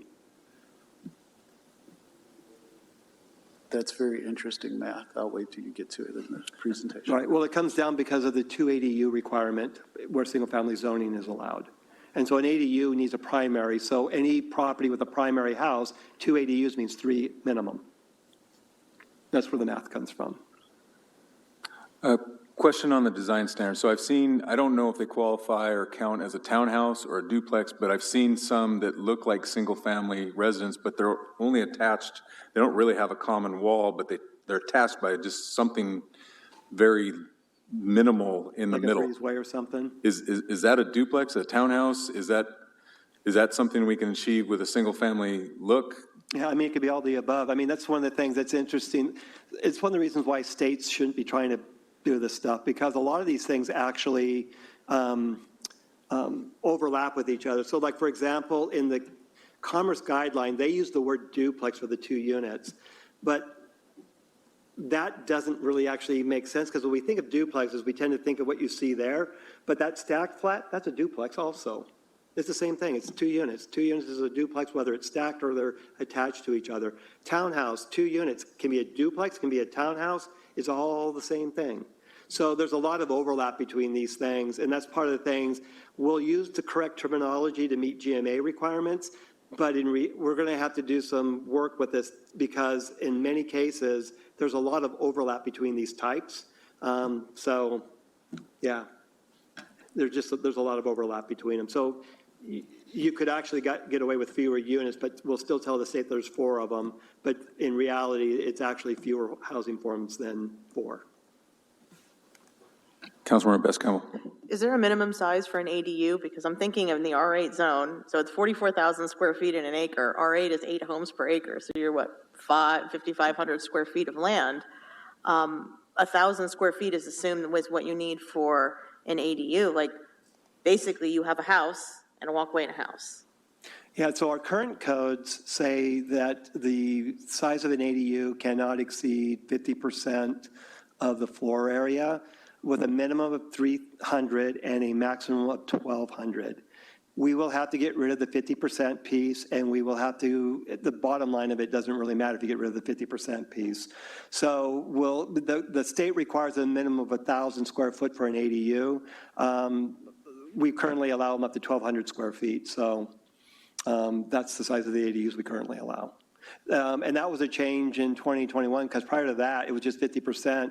And we actually had somebody come in that said, and it qualified as an ADU, a 4,000 square foot house was an ADU. So that's why we put those ranges on it. The state says you have to allow them to be at least 1,000 square feet. You can't make them smaller than that. Now, the property owner can, but the city can't mandate it. And I don't know if you're going to get to this on another slide. You had a section in here about the percentage of septic systems in Woodinville that are on their last legs. How does that affect if, let's say, you need to replace a drain field, but you also want to put in an ADU? Can you place an ADU in a place that was an old drain field? Yeah, so that's a great question. So at the end of the day, whatever you build on your property, you still have to have the infrastructure to support it, right? You have to have water, you have to have sewer or septic, has to be accounted for. So you're not, you recall I mentioned before, the zoning sets up what is the possibility, but reality is what you actually are working with. So on a property, let's say you have a 10,000 square foot lot, and it's on septic, and if you can't get an ADU on there without keeping a septic and a reserve system, because the county wants a reserve, you're not going to be able to get the approval for it, because they're not going to give you the septic approval for it. Right, but I'm saying if you upgrade, if you decide that you want to build an ADU concurrent with the time that you're upgrading your septic system. Mm-hmm. I mean, this is probably building code, but I'm sure you have some sort of idea. That land that you have been using for your old drain field, so you're obviously going to have to go to a reserve. Can you build on that old land that is now a defunct drain field? Is that something that a property owner could depend on and say, oh, well, obviously I'm going to have that land left over? Yeah, people do all the time. I mean, I don't know whether they'll need to dig it up or not, but yeah, I mean, basically worst case is you dig it up and bring new soils and stuff, and that's the worst case scenario on it. But there's nothing that makes that suddenly a desert and you can't build on it forever. So it's really, it gets into a price. It's a cost thing. You're getting into ADUs, and I had questions about that, and DADUs, or is that a slide coming up? Yeah, I do have a slide on ADUs coming up here in a moment. Okay. So let's go ahead and go to the next. This is the middle housing piece. So no more questions on the middle housing, just in general? Before we get, because I think ADUs is the one after this, I just want to note this piece here, this zero lot line, also called the unit lots. So this is what I mentioned earlier, so I don't know if I need to go anything further, talk about this. I talk about in the report here, but basically it's just, it works kind of like the condominium, except for you can draw the line around the unit and it becomes fee simple that that part of the building is on, including the ground, and you end up owning all that stuff. And then the rest of this thing is held in common by the unit lot owners, and to avoid the little games that developers like to play, that then they come back and claim that they can do more development on the rest of that, we would put like deed restrictions and stuff on it so that the parent lot, what they call the parent lot, somebody cannot suddenly come in and try to put more units on that than the zoning would have allowed under the parent setup. So I won't go anything further and just see if there's any quick questions on this. It is a good way to try to promote, I think, more home ownership. And I think the best thing on this is, from my understanding, a lot of the, the banking and the loans and stuff, fee simple tends to be probably easier with condominiums. Some of you may correct me on that, but the advantage is if you're on fee simple, I think you may have more options in terms of loans and stuff like that. And I think that may have been part of what was the thought process on this. Plus, you don't have some of the liabilities that the condominium stuff has. Even though the legislature did reduce some of those liabilities, I don't think they completely go away, and I don't know if they totally solve everybody's concerns with them. And the fee simple, you don't run into that same problem. So, all right, accessory dwelling units. So this is the other piece. So the accessory dwelling units, as I mentioned, this is a new requirement that we have to allow at least two, technically, and this is one thing I'm not sure, this actually may be in effect today, but I don't think a lot of jurisdictions necessarily have this. We certainly don't. But anyway, that there's a minimum requirement of at least two per any place that you allow a single family home. As I mentioned, if you have properties on septic, those can be excluded from this requirement. You have to allow these in any combination of attached, detached, or combination. So you can have the primary single family with an attached ADU and potentially a detached ADU, or you can have a primary single family with two attached ADUs. It's a combination of things. The main thing is if it's to qualify for an ADU, you'll have like these size restrictions and some of these other things on there. Some interesting other pieces on this is now, which this part about the property owner not living on the property, to be honest with you, that has never been enforceable because we don't track people living on the properties after an ADU has been established on that. So it's always been a very difficult provision to enforce anyway. But this other piece is kind of unique in that the ADU could be turned into a condominium, and you could sell it off as a condominium. So that is something that is new. But also related to this is that if we did not want to allow these to become short-term rentals, we could put a prohibition on these being used that way. And as I mentioned, you could count one of the ADUs into the 2-unit for middle housing. So Anyway, happy to answer some questions, because it sounds like I think there's some questions about ADUs. I had one, and it was actually short-term rental too. So they don't make, so this looks like a detached ADU, a DADU. Is that Yeah, I just accurate? pulled that off the They make internet, no, but yes. they make no differentiation between those two for our purposes. Okay. And as far as short-term rental, it's something that council's talked about taking up that as an issue anyway. So there's language that already prohibits short-term rentals in this instance with new construction on ADUs and Not our DADUs. current code, no. And if we wanted to make this prohibition when we update our regulations, we would add this into those provisions. And there's nothing that the state spoke to regarding that ability for us to regulate that. Well, you can regulate, you can say no. So I know, but the state didn't say, like they've done with these other things, you must do this, so that they didn't speak to that short-term rental issue at all. In terms of, you mean making it like a requirement or something? Well, they set out lots of things that are required, and so what I'm asking is they didn't speak to short-term rentals being allowed or not allowed. Oh, you mean just more broadly, setting aside the ADU piece of the question? Right. Yeah, all of the things with the short-term rentals is local jurisdiction, I believe. If there is anything, I'm not familiar with it.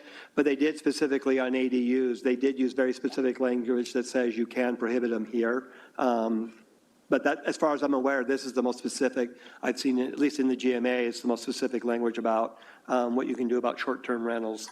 I think that speaks to the council. This makes it even more important that we, in my opinion, that we take that up, because that is very relevant to what we're talking about. Deputy Mayor Randolph. I think where I got confused with this one was it says it can count in the 2-unit for middle housing. That's where I said the strange math, but I think I have some degree of understanding what it says now. But the minimum of 1,000 square feet, that seems new. That seems new. Is that now required? All must be greater than 1,000 square feet. What about existing? Yeah, that was part of the legislation. Yeah, what about existing that are? Well, existing is existing, so that, I mean, unless somebody wants to come in and increase the size of it, it's fine. Okay, and I guess I'm looking at this as setting a required minimum seems odd if it's also additional housing. I guess I'm curious, is that a mandated minimum?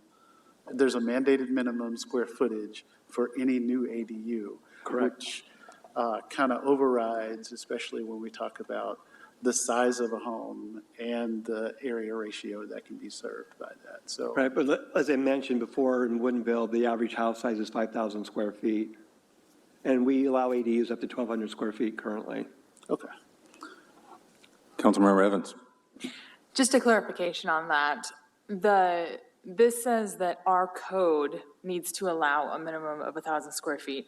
But if a homeowner came in and said, I want to build a 600 square foot one, that's fine. Yes. It's just that we cannot mandate less than 1,000 square feet. Correct. Okay, thank you.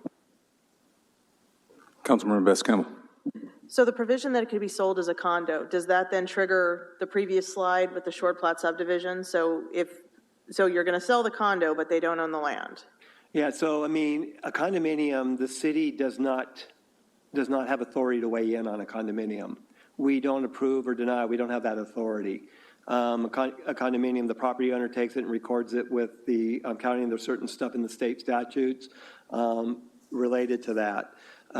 Sometimes they record those things in violation of zoning and stuff, but that has to get caught later on. We don't actually have a role in approving condominium ownerships. But we do have a role in approving the creation of lots and stuff. So if somebody wants to turn their ADU into a condominium, with this not being allowed, basically they would do that without us really being involved with it. Have you talked about the septic exclusion yet, or is that coming? Did I miss that? Well, no, I think I've mentioned it several times, and we're going to get into the policy question as to whether in the R1 zone would be, because that's where we have septics out there predominantly. That is one of my policy questions on whether you're going to want to exclude the 2 ADU requirement out of the single-family zone. So we're, Or, excuse me, out of the R1 zone. so that discussion's coming. Yes. Okay. Yeah, when we get into the breakdown of the policy questions, which I have slides for that, so we can break it down by each one. Councilmember Arndt. Just a clarification on the condominium versus the lot unit thing. So if someone builds like a detached ADU, they could either sell that as a condominium or split the lot and sell that as a fee simple lot. Is that correct? If it's detached?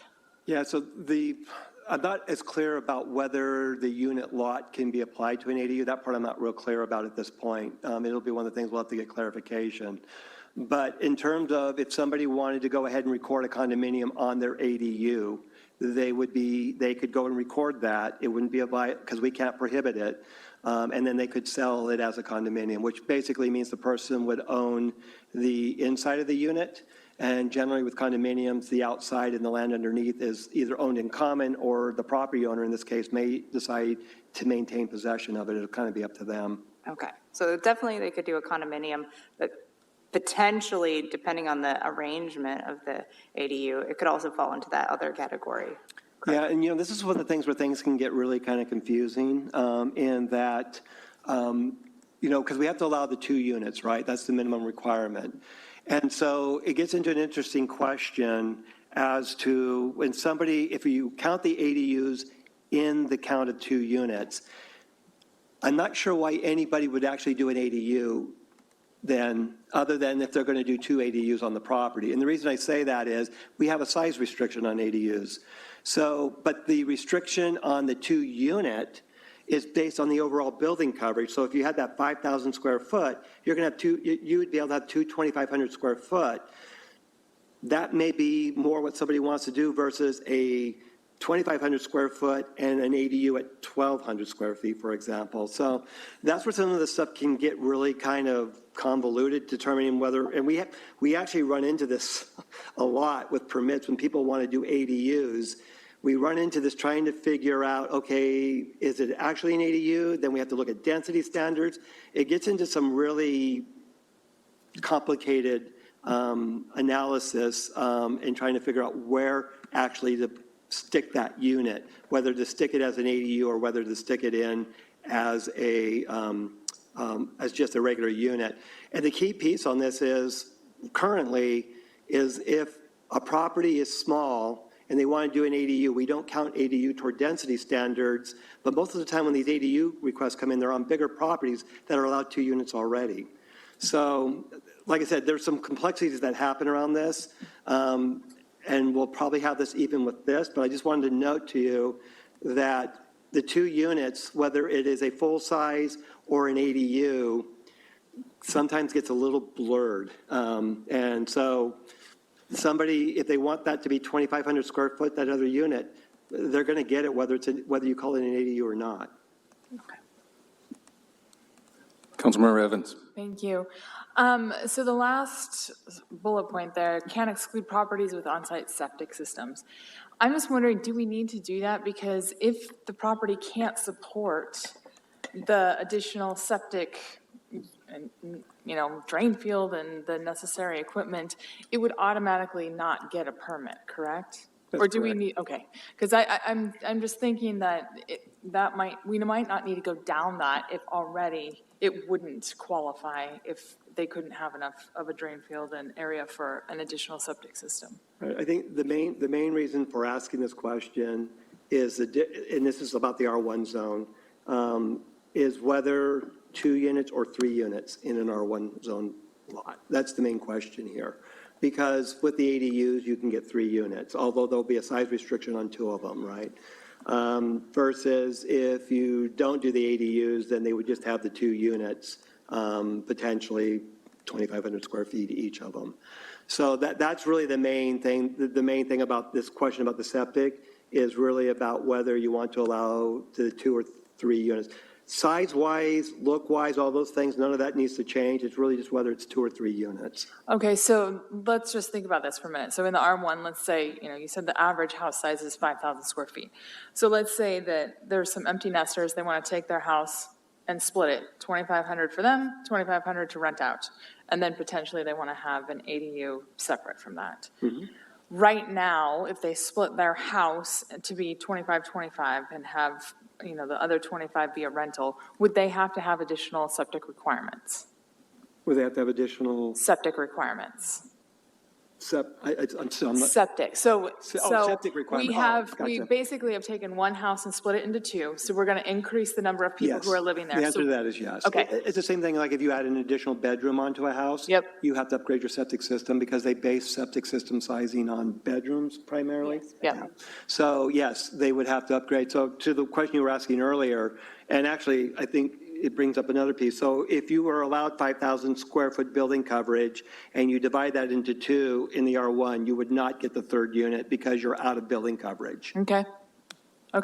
So we might have some, I just want to make sure that we're not sort of over engineering this if there's already other things in place. Thank you. Councilmember Taylor. Could you provide a pad and for a motorhome? That gets into impervious surfaces, and as long as you have the impervious surface, that doesn't count towards dwelling units. So motorhome's not a dwelling unit. So that would count as a auxiliary dwelling unit? No, it's not a dwelling unit. No. Okay. So tiny homes are less than 1,000 square feet. Do we have to have a limit of 1,000 square feet? Well, that's the city cannot mandate a smaller than 1,000 square feet. The property owner ultimately will decide the size of the unit, but we can put a cap, like we have the cap of 1,200, but our cap can't be less than 1,000 square feet. Okay, because a lot of the tiny homes are manufactured offsite and brought in, delivered, so. Right, and they're like 400 square feet and some smaller, and if somebody wants to do that as an ADU, they can. There's nothing wrong with that. They could do that? Okay. Councilmember Best-Campbell. One other thing to consider about adding density in parts of the city that have basically the lowest level service roads. If we're looking at adding 2 ADUs onto a really low service road, you're tripling the impact from that one lot in terms of car trips.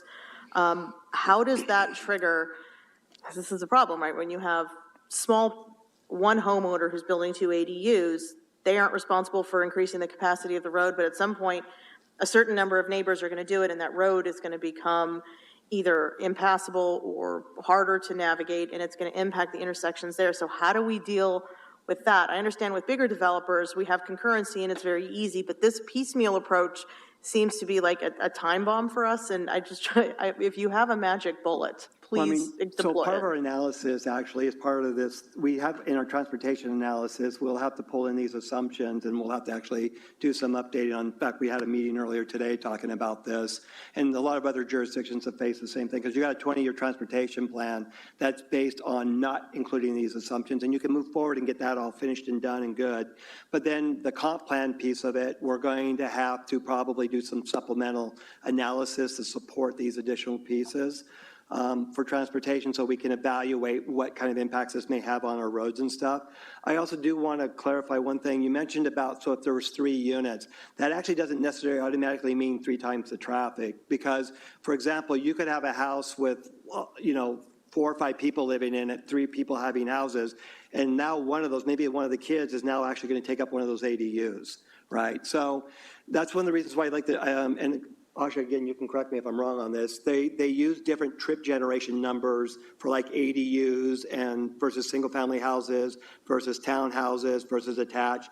There's different generation rates based on those types of housing types because of this exact scenario that you don't necessarily have the same number of people with cars in a big detached single family house versus maybe something that's more broken down into smaller units.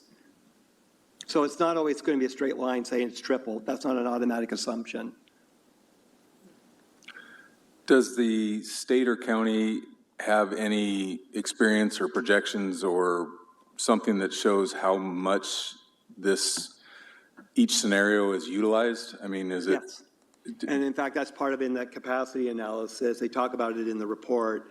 I think it came from some of Oregon's experience, but it mentions it in their percentage. So they identify the properties where this could potentially happen for like ADUs and middle housing.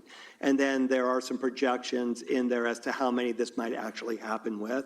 And it's not a large number because Oregon's done some of this already. So there is some data that they're relying on.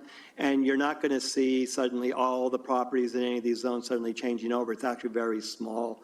It's very small amount that happens or has been happening on it. So, and those assumptions are built into that land capacity analysis that I showed you earlier. Would you be able to provide us with that data, whatever that percentage? It's in your report. It is, I believe okay. they have that breakdown in that report. So also with, is there any requirements when this kicks in for sidewalk, stormwater? You know, we talked about septic, that's kind of almost self-regulating to an extent, but those other issues, we talked about transportation, but these other issues the needs are going to grow, and lighting, and is there anything required on that, or how do we address that? Well, so, I mean, the bigger, and I'm not clear on this at the moment because I've seen some other legislation and I'm not positive on all this at the moment. We have requirements on when we trigger frontage improvements. Whether it's a single-family house or whether it's a short plat or whether it's a plat or whatever it is, we have thresholds that trigger certain kinds of improvements and stuff on that. What's not clear to me, I don't think the legislation says that we can't have those requirements, but that's one of the things I'm going to have to do some double checking because I don't want to tell you that it's no different than we currently have, and then it may turn out that there's been some other rules adopted. But my understanding as it is right now, I think all of our things for frontage improvements, all those things still would apply. But like I said, I'm not 100% positive that that's totally true.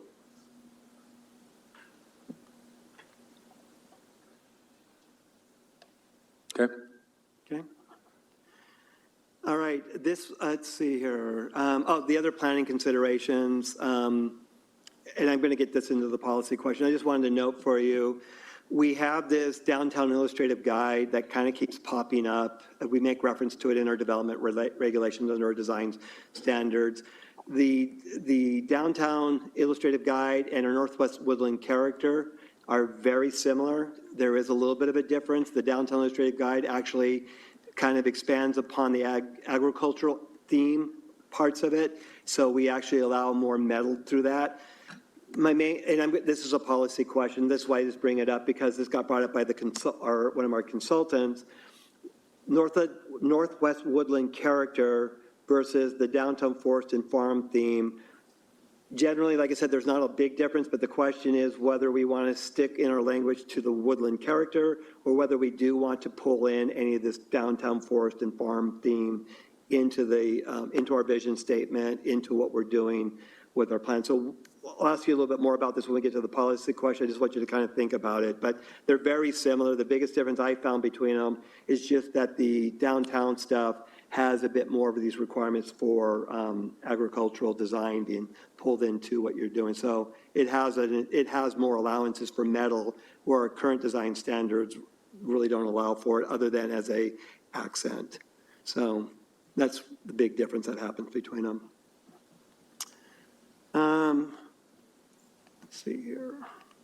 All right, and this was the question about, there's no policy questions for you today. I just wanted you to be aware and something that we do need to monitor, and we may need to talk a little bit about this in our comp plan.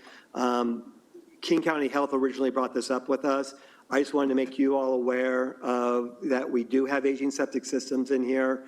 I don't think it doesn't look like we're necessarily going to have a big problem with it because a lot of the properties do appear to be big enough, even with the older stuff on it. But I just want you to be aware that this is something that it's worth monitoring, and we may want to just basically talk a little bit about this in some of our policies in our comp plan around this. We do already currently have development regulations. We don't require R1 properties to hook up. We don't require existing houses to hook up just because the sewer line goes in front. But at some point, if we do start seeing septic system failures, on a grand enough scale, and there's a challenge with people being able to replace them, you could see a increased need for potentially the extension of sanitary sewers.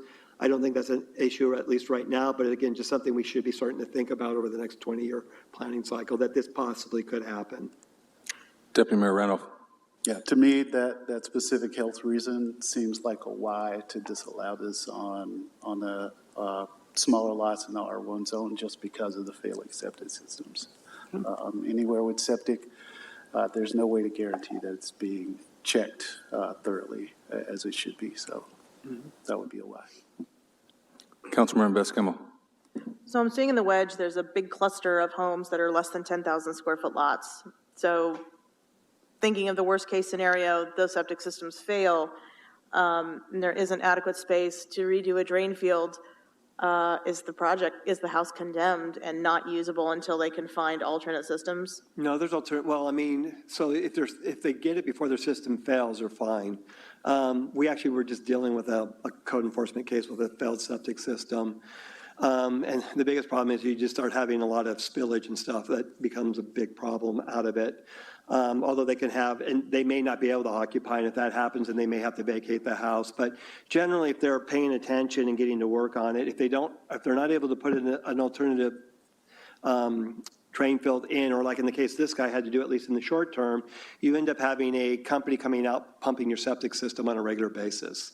So there are interim bases, but it does get expensive. In fact, the school district, or the Leota Middle School, and I forgot the elementary, they have septics out there, and they were talking to us how they have to currently pump 3 times a day.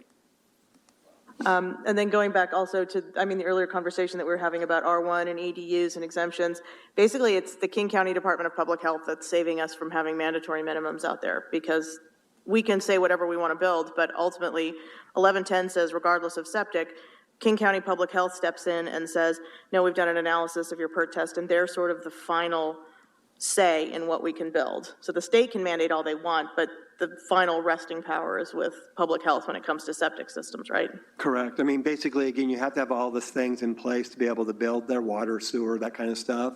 Has to all be there in place. And, but just, there's a lot of alternatives. It's just sometimes a matter of cost. Because like I've seen a community septic system for up to like 7 or 8 houses. I dealt with those when I was in Edgewood. We had some of those. So there's a lot of options, and there's things like you can build up the soils. There is the example of where you end up having a holding tank and they're just pumping it regularly. So there's lots of options on it, but a lot of those other options get expensive. Most people prefer just to be able to put the septic system with the drain field because that's the cheapest option. But if you're not able to do the cheap option, you can spend the money, and there are other ways to make things work. Okay. So like I said, there's no policy question around this. I just want you to be aware of this piece because it's the next, it could become more of an issue over the next planning cycle, over the next 20 years. So, all right. So these slides are now coming back. These questions are in your packet. So I just, can take these one at a time. And so whether you want to take it as a vote or whether you want to just give it as direction, whatever works best for the council is fine with me. I just need to get some answers on this so I know how to move forward with the comp plan. So the first thing up here would be about the GB mixed use zone, whether to move forward. And if we do, then do we want to have a mandatory requirement on the affordability? Not specifically determining that today, just the policies around it.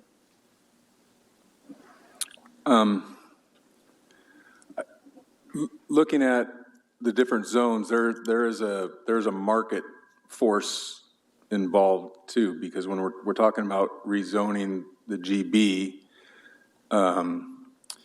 we're creating value there. So we, as a city, would be able to ask for some type of public benefit. In this instance, it would be affordable housing. I don't know that in the CBD, or much of the CBD certainly, that some of those market forces are going to work. I mean, we negotiated in 125 affordable units at the Gardens District, and that was at 80%, I believe, 65? 65, 85. 65, 85, okay. In the GB, we get to, if council decides, we get to upzone that and meet some of our affordability requirements, and that might pencil out for a developer. So I think we should strongly consider that as one option. And another option that occurred to me is that along our South Industrial, along the river, we talked about different zoning there. The kind of the days where these industrial areas are being built and preserved along rivers are disappearing. So those are two areas that come to my mind where we would think about rezoning.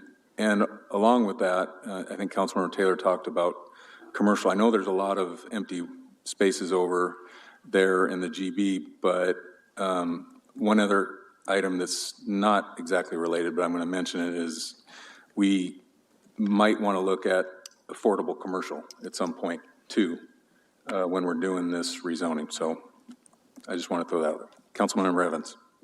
Thank you. So just going back to when we first kicked this off.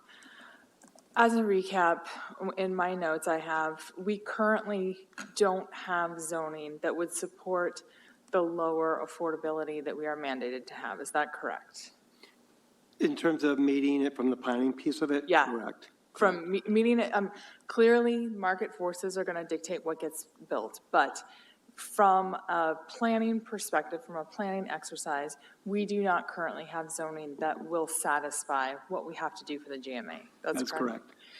And I know there has been a lot of discussion online, in person, that the city can just opt out of the GMA, that we don't have to align to it, and there's really no way that the state can come and force it. Can you speak to that, or perhaps Mr. Ganson could speak to that in terms of, is that true? What actually would the city be facing if we don't adhere to this law? Yeah, so we are, because of King County, being part of King County, and we've been actually under GMA, you can't opt out of it. There is no option. There have been jurisdictions that have tried to do it, and they have found out that they can't do it. Once you're in, you're in. So we cannot opt out of it. The potential consequences of not complying with GMA, there's a couple of things. In the case of Sammamish, King County ended up actually taking in, and I don't know, Jeff, if you know much about the Sammamish, but from what I understand in there, King County ended up adopting some things for them that they had to actually put into their codes that they were forced to do because they weren't in GMA compliance. You also can start becoming ineligible for grants. I know, for example, they used to use the public works grants. I'm not sure what other ones may possibly happen with that as well, but those were some of the things I do recall. But there are talking about potentially putting more teeth into this stuff where there could be potentially sanctions. I don't think I've seen any language specifically in the GMA that says sanctions, but again, Jeff, maybe you have a little bit more thought about your knowledge on that. Yeah. No, the GMA does explicitly talk about sanctions, so it takes a while to get there. But if a growth management hearings board finds a jurisdiction out of compliance, it can issue an order of invalidity, requires the agency to come into compliance. If an agency still doesn't come into compliance, that can be referred to Department of Commerce, as well as to the governor, who has the authority to direct OFM to revise allotments or appropriations to the agency, can direct the state treasurer to withhold city's portion of revenues, things like motor vehicle taxes, transportation improvement funds, a number of sources of revenues that can be denied. And a notice of compliance can be sent to the county to rescind the authority to collect real estate excise taxes on behalf of the agency. So I would suggest if there's any notion among a substantial number of council members to engage in any sort of protest legislation, we ought to talk about that in executive session because the consequences can be very real, substantial. Thank you. No, that is not the route that I was going. I just know that I've seen a lot on social media and at community events where people are saying that we can just opt out of it. And so I just wanted to get it on record that that is not actually a possibility. So this is something we need to take very seriously. This is state law, and there are real consequences to us if we don't adhere. Okay, and so the other piece on this, because I agree with Mayor Millman that I think that we really should take a close look at this, is that East Rail is going to go right across this as well. So it used to be the train tracks, but now it's going to be redeveloped into this beautiful area. It actually makes good sense to allow mixed use, commercial and residential there to take advantage of this huge investment that the city has made into getting control of those rails, ripping up the rails and turning it into a real community asset for sure. And then the second piece is I strongly feel like if we do this, affordability has to be mandatory in this new zone. If that's the whole reason that we're having to do this, is to meet these goals or these targets that have been set by the state, then I think we need to make sure that we write that in so that somebody can't come in and say, oh, this has just been redeveloped. Let's put, a whole bunch of 5,000 square foot luxury homes here and price everyone else out of the market. I feel like we really need to make sure that we zone it for affordability and have some real teeth there. Thank you. Councilmember Best-Campbell. I think that if we do allow this, there should be affordability there, but I think that all of the city needs to take a piece of it. I don't think we can burden one area. I don't want there to be Woodinville has insisted that affordability is in one area. Then we look like we're economically segregating. Don't want to do that. But we also have an opportunity with the sale of the Chateau Saint Michel property. That's an R4 area. We can mandate affordability there. So I'd like to look into what we could do affordability-wise that's reasonable here that doesn't necessarily give up parking and access. People are going to need to get in and out of there. So that's, I think if we get rid of a traffic component, if we get rid of traffic impact fees, for example, I think that would be detrimental. But I do think that looking into all parts of the city, everybody should lift. There's required rezones for all single family. There should be requirements for all multifamily in all parts of the city. Many hands make light work, and if we're all lifting, we all should lift. And whether it works out economically for CBD versus TBZ versus general business, we can work with that. But I'm a big believer that we need to incorporate into the community rather than segregate it into the community. So the only way I approve GB rezone is if there is affordability everywhere and everybody takes a little bite and everybody eats the elephant one bite at a time, as opposed to just burdening this one area, which would, I think, make hypothetically 1,800 units, 1,600, 1,800 units, but in reality, who knows? It might just be 600 units that gets built. So the other concern I have with this, we're going to have a lot of people who need to walk and get to the grocery store. And playing Frogger across East Rail with the roads and the roundabouts is going to be really tricky. So I think there's going to be a lot of consideration about the traffic impacts in GB for getting people to the grocery stores where they're going to need to go. So that's a big concern. But affordability needs to be a minimum ante across every zone. I've said this before, but I still believe that the Greenbrier model, where everything is mixed and affordability is mixed so that everybody is not viewed by their economic class, but what their address is, and you live in Woodinville, great, you belong here. That's what I would like to see. Councilmember Arndt. Thank you. I actually would agree with that substantially. I think that as we consider this, that we are looking at two separate related issues. Yes, we need to do the planning exercise and fulfill the growth management requirements, but we also want more affordable housing in our city. And so we need to put into place the regulations that will actually allow that to happen to certain degrees. Affordability, if we rezone this, should be mandatory in this zone.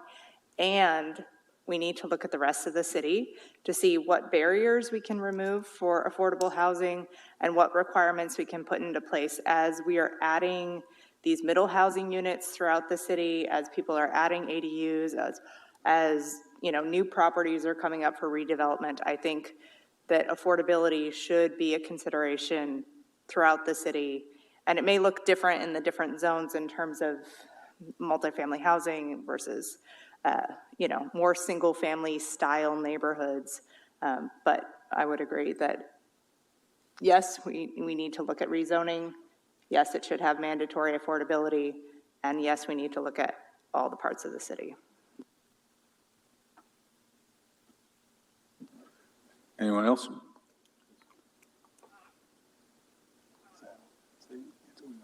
I'll add one last piece. I think that another component that council should consider when we're talking about some of the affordability, public transit and access to public transit and services and jobs should be considered as well, because you know you can't. We need to take in consideration if this XYZ area, is there going to be accessible ability to somebody that may not want or be able to afford a car? Do they have access to public transit? Do they have access to the park and ride? Do they have access to the store and other services that everybody needs? So I think that that's something that we should strongly consider when we're talking about rezoning, especially when we're talking about affordable housing. Anybody else? Did you get what you think you might want? Right, so just to confirm, yes, we're going to move forward with the GB mixed-use zone, and yes, we're going to want to incorporate a mandatory affordable housing requirement into it. Do we have the ability to discuss like the South Industrial, like I talked about on the river? That's been mentioned before. So you got ahead of me a little bit, because my next question was about whether we should look at other zoning, and I think I heard several of you, I don't know if it was a majority, but I definitely heard several of you saying that, yes, we should be looking at potentially trying to create the same, these same kind of things in other parts of the city as well. And the reason why I asked that is because that's going to also be along the East Rail corridor. That's going to have access to things that we're building out, and I think that would be appropriate. Okay. Councilmember Taylor. Yeah, relative to the GB, I think we'd want to look at per the map, the north and east section directly for what Councilmember Best-Campbell had mentioned, playing Frogger across a busy 6-lane road coming across from, say, where the car wash and McClendon's is. If we have development there, we've got a lot of pedestrian traffic going across busy roads and such. So if we can take it and just work towards the northeast section along the railroad tracks, that makes it maybe easier for access to park and ride and stores without the trouble that we have currently on 140th with people trying to cross busy streets and without traffic signals, you know. So if there's a way to split it, I would be in favor of that. Of course, council can direct what portion of the GB they want to do, but I think that's a question that the council needs to talk about right now, because taking out that chunk, if we go, and we won't go back to the original slide unless we need to, but if I remember right, out of the 1,600 odd units, potentially that could be accommodated, about 1,000 of that was in the area that I think Councilmember Taylor's talking about, potentially excluding where McClendon's and all that stuff is there. So that would change how much of that total affordable housing could potentially be accommodated in that area, which then changes what we need to be doing in the rest of town too. I'd like to add on that to the west of McClendon's, right, there's a lot of warehouse space and stuff, and last I saw there was some significant amount that was actually vacant, and that area is screaming for improvements. Transportation-wise, we're going to have a new pedestrian bridge that will for lack of a better term, bridge that gap. You're going to be able to avoid the roadway, avoid 202 there, and be able to go across the pedestrian bridge and go into the East Rail Corridor and then blocks over to the park and ride as an example. So I think that we should consider that area in our rezone plans. It's a big area that if we upzone that provides a market force for a developer to say, okay, I could do that with some affordability requirements. And I agree, we should have, if we do that, we should have affordability requirements baked into that. Councilmember Best-Campbell. Looking at the map, how close do we get to shoreline before the shoreline designation stuff comes in? So on that western edge of where the GB rezone is, are you able to build that close to the water from where it is? So Little Bear Creek is a shoreline of statewide significance, so the shoreline runs actually right through a good chunk of this. And so when we did our analysis, we took that into account. So your numbers include the fact that there's a lot of hoops to jump through and whatnot? Okay, yes. Thank you. And I just want to make sure I'm clarifying because I think I'm starting to get a little confused now. So this was the boundaries that the council previously had set for the GB mixed use zone. Are we staying with these boundaries, or are you asking us to look at something different on these boundaries? Because right now we're just at a policy discussion level. We're not, and what may go into the comp plan, so we're not getting down into the nitty gritties on it. But I need to know if this is the boundary that you want to stick with, or if you're wanting to do something different boundary wise.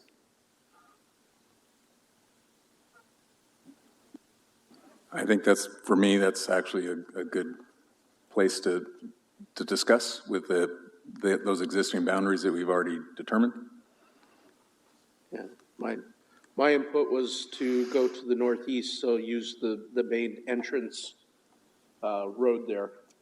Yeah, we won't be able to go northeast. There's already development going in up there. So that property just to the north of the GB mixed use zone that we put the boundaries on, that is the Innovation Center. And there's a big 80,000 square foot building going in up there. He's just talking about excluding the Malbec side and doing just the remainder of it, not adding it, just doing that side from the Innovation Center down to 202. Doing the Innovation Center. All he's talking about is excluding the Malbec side, or the McClendon side. The McClendon side, and what, leave that CBD zoning? No, just exclude everything west of 202. Okay, I'm following that, but I guess the question is whether council wants us to exclude all of that or not, or whether we stick with these boundaries. Councilmember Edwards. Yeah, my thought to all this is yes, yes, yes, and yes, as in yes to your two questions up there, yes to keeping the original boundaries that were discussed here, and also in the proposal that does come, including the proposal for discussion for this next slide you brought up about affordability as a city. I believe all four of those things should be things that are discussed, and again, sticking with the original boundaries listed here. Councilmember Arndt. If we change the boundaries on this GB rezone, are we still going to be able to meet the GMA requirements and get the numbers in that more limited space? Or does that kind of defeat the purpose of what we're doing here to hit those targets? So it would depend on how you're changing the boundaries. Would factor into a lot of that. And again, I'll just remind that there's already part of like the McClendon's property is already mixed use zoning. Right now, that property, if it was to redevelop, as CBD doesn't work towards our numbers for planning purposes, but as a GB mixed use, it does work. Okay, given that, I support just leaving them as is and moving forward. Councilmember Best-Campbell. So somewhere in the staff report, the estimate was that everything west of 131st was going to be 100% developed, that the whole area is going to be considered redevelopable. And then the portion to the east was a lower percentage. I don't remember, it's buried in the staff report. But we're pretty much guaranteed that everything west of 131st is going to develop. And to a lesser degree, everything up on the northeast, and there's no north-south in Woodinville apparently, it's going to develop at a slower pace for whatever reason. I don't know if it's because of what the businesses that are there, if it's ingress, egress, whatever those assumptions were by the consultant. But it seems to me it's going to be slower in that northern part the adoption is going to be slower for whatever reason, either the developers don't want to redevelop right now or not. But if we know that west of 131st is going to be immediately redeveloped if we give them the opportunity, obviously not immediately, but there's a high likelihood. Very close. Well, I mean, that's one of the reasons we made the assumption there, although there's a prominent property owner there. He doesn't own all of the properties, but he predominantly owns a good chunk of it and has been in here talking to us about being able to redevelop that area. So that's why we made the assumption. Under the normal criteria, a lot of that wouldn't necessarily have met it, but because we have an active developer that is talking to us about redeveloping back in that area, that's what why we made the assumption of redevelopment back there. What's that? Yeah, Brian was just reminding, he came in with a comp plan amendment at the beginning of 2023, and we put that on hold because you had mentioned about this GB mixed use zone. So because he wanted to upzone all of it to CBD, and you had talked about this GB mixed use zone. So he agreed to put that request on hold to just let this itself kind of develop. Okay, so property owners to the northeast from there are less anxious to redevelop, or they haven't been coming in here? We haven't heard anything. Okay, so and some of the properties right along 131st, we don't think those will redevelop because the buildings there are in pretty good shape and looks like they've got very active and busy businesses, so they're probably, we wouldn't anticipate those along 131st on the east side to redevelop. Okay, thank you. All right, so I'm hearing to basically stick with the boundaries here, and then mandatory here, and then the next slide, you want us to take a look, and we'll break this down in more detail as we move along, but what we'll do for the comp plan is more talking about policies and stuff. So we'll develop policies out it, and then we'll get into the nitty gritty with this when we get into the development regulations themselves. Okay, let's see here. Yeah, so this is the R1 question. Do you want to include it in the 2 accessory dwelling units, or do you want to exclude the R1 zone? Councilmember Best-Campbell. Being that Department of Public Health is going to want to make the final decision here, which one makes us more in compliance, so we move on? I mean, I think that... They're both fine, either way. Right. I think you probably have a lot fewer angry people if you just made it 1 as opposed to 2. But again, it's all dependent on public health. So ours, we can say everything we want, but we're limited by the functional, perk test of your lot. We have to allow 2 units. The question is whether, and I'm not sure if we can just say one of those units, only 1 ADU, given the state law on it. That part's not really clear to me. But if you just say 2 units, or you can say the 2 units plus 2 ADUs, it's really essentially what or 1 unit with 2 ADUs with one of those ADUs counting towards the 2 units. I know, isn't that math fun? So, but that's basically what I'm asking is, do you want to keep it to just 2 units being maximum in the R1, or do you want to potentially allow a 3rd or 4th, although this 3rd and 4th would be ADUs? I could say that I know that from conversations that I've had, 1 unit extra was probably just enough. I think 2 would be, I know that there are some places that can hold duplexes. I know that that's separate from this. But I think 1 is as likely as you're going to get. I don't think you're going to get people building 2 ADUs with building costs and whatnot, and what they could get for rent, and whether or not you want people living on your land. I just don't think you're going to get a lot of adopters either way. Just the 2 units. So basically, we're just talking the 2 units then. Right. And then understanding that. So we'll just stick with the 2 units. Doesn't matter whether the other unit's an ADU or not an ADU. So for clarification, would that be for new construction on a new lot, or would it be a requirement for? The new construction, yes. It doesn't have to be a new lot. It can be an existing lot. Okay. Councilmember Mark. Thank you. So if we say 2 units, does that restrict the owner to having the units be the same size? No. No. So you can build essentially an ADU and say that's your 2nd unit, or you can build 2 equally sized homes. Yes. To me, there is a benefit in saying 2, rather than the ADUs, because then that allows for the flexibility of having that larger second unit versus smaller units. So I would go with the 2 in that case.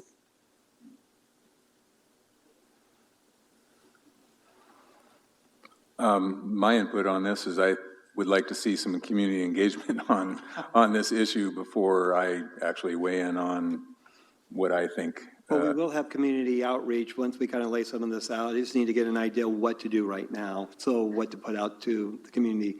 And then, obviously, if council wants to make adjustments on, like, for example, for right now, I'm kind of hearing to not have the ADUs in the R1, still 2 units per lot. But that just gives them maximum flexibility. And if there's a desire to allow a 3rd or 4th unit, that certainly can come through the community outreach process. Well, again, that's what essentially we're talking about. Are you talking, do you want to allow in the R1 2, 3, or 4 units? Well, and I appreciate that. And working with this, that's why I say the community engagement, most people's biggest investment is their home.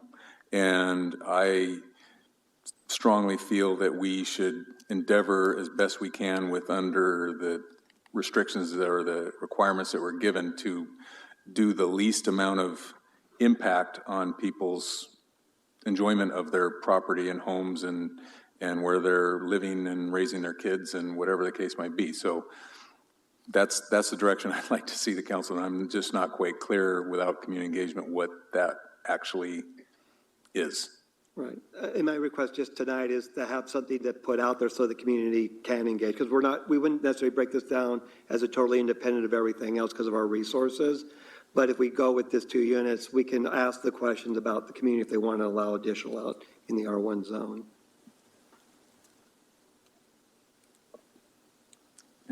Councilmember Evans. Thank you. So I think that it would be better for us to just stick with the requirement of the 2 units instead of allowing 3 or 4 in the zoning here, knowing that, again, it's going to be dependent on being able to support the septic. But I also think that it gives property owners, homeowners, housing capacity, more flexibility if we don't say they have to be ADUs, that they could be equal size. So I think that we should stick with the 2.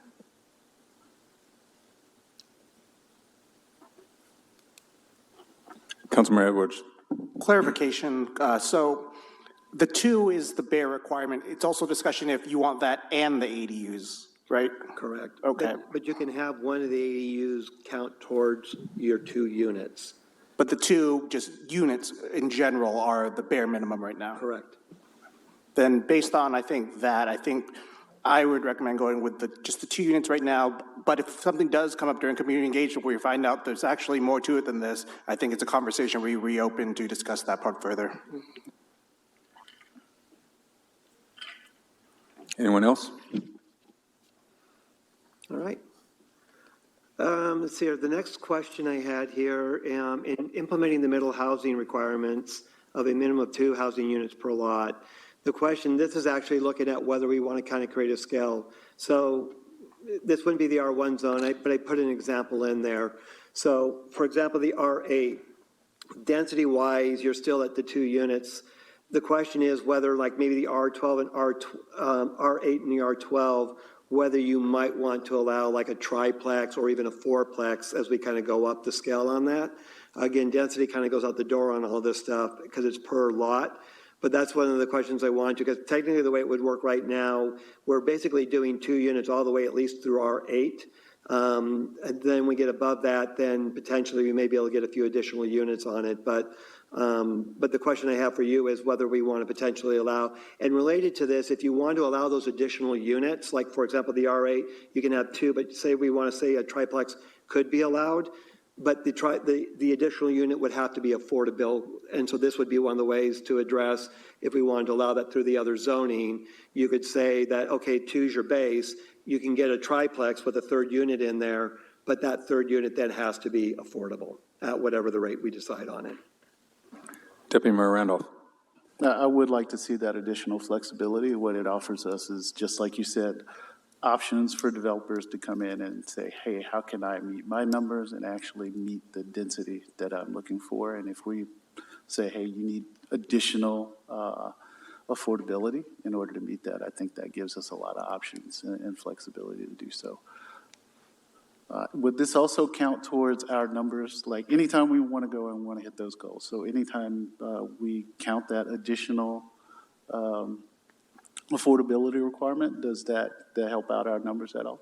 It could, yeah. I mean, we have to make assumptions again on some of the stuff. It won't be a lot because there's just not a lot of these extra things happening, but it could be additional units, yes. Okay, and I also like the idea that it could possibly add opportunities for ownership if we expand in that way. Okay. Councilmember Best-Campbell. So when we're talking about different bands of affordability, can we also start talking about different bonuses, allowances for ownership versus rentership? So in a triplex, if you build a triplex, you build a triplex. If you build affordable, we give you enough that you could probably go with a fourplex, and we give you, I don't know, whatever concession it is that we can give. Is there a way that we can differentiate that in code, or do we just have to allow market forces to dictate that? Yeah, I mean, that's a good question. It's not one necessarily for the comp plan because the comp plan's at a higher level, but it's something we can certainly take a note on and take a look. Whether you can actually distinguish like bonuses based on home ownership versus renting. I don't know the answer on that. We wouldn't do that at the comp plan level, though. We would do that when we get into the development regulations.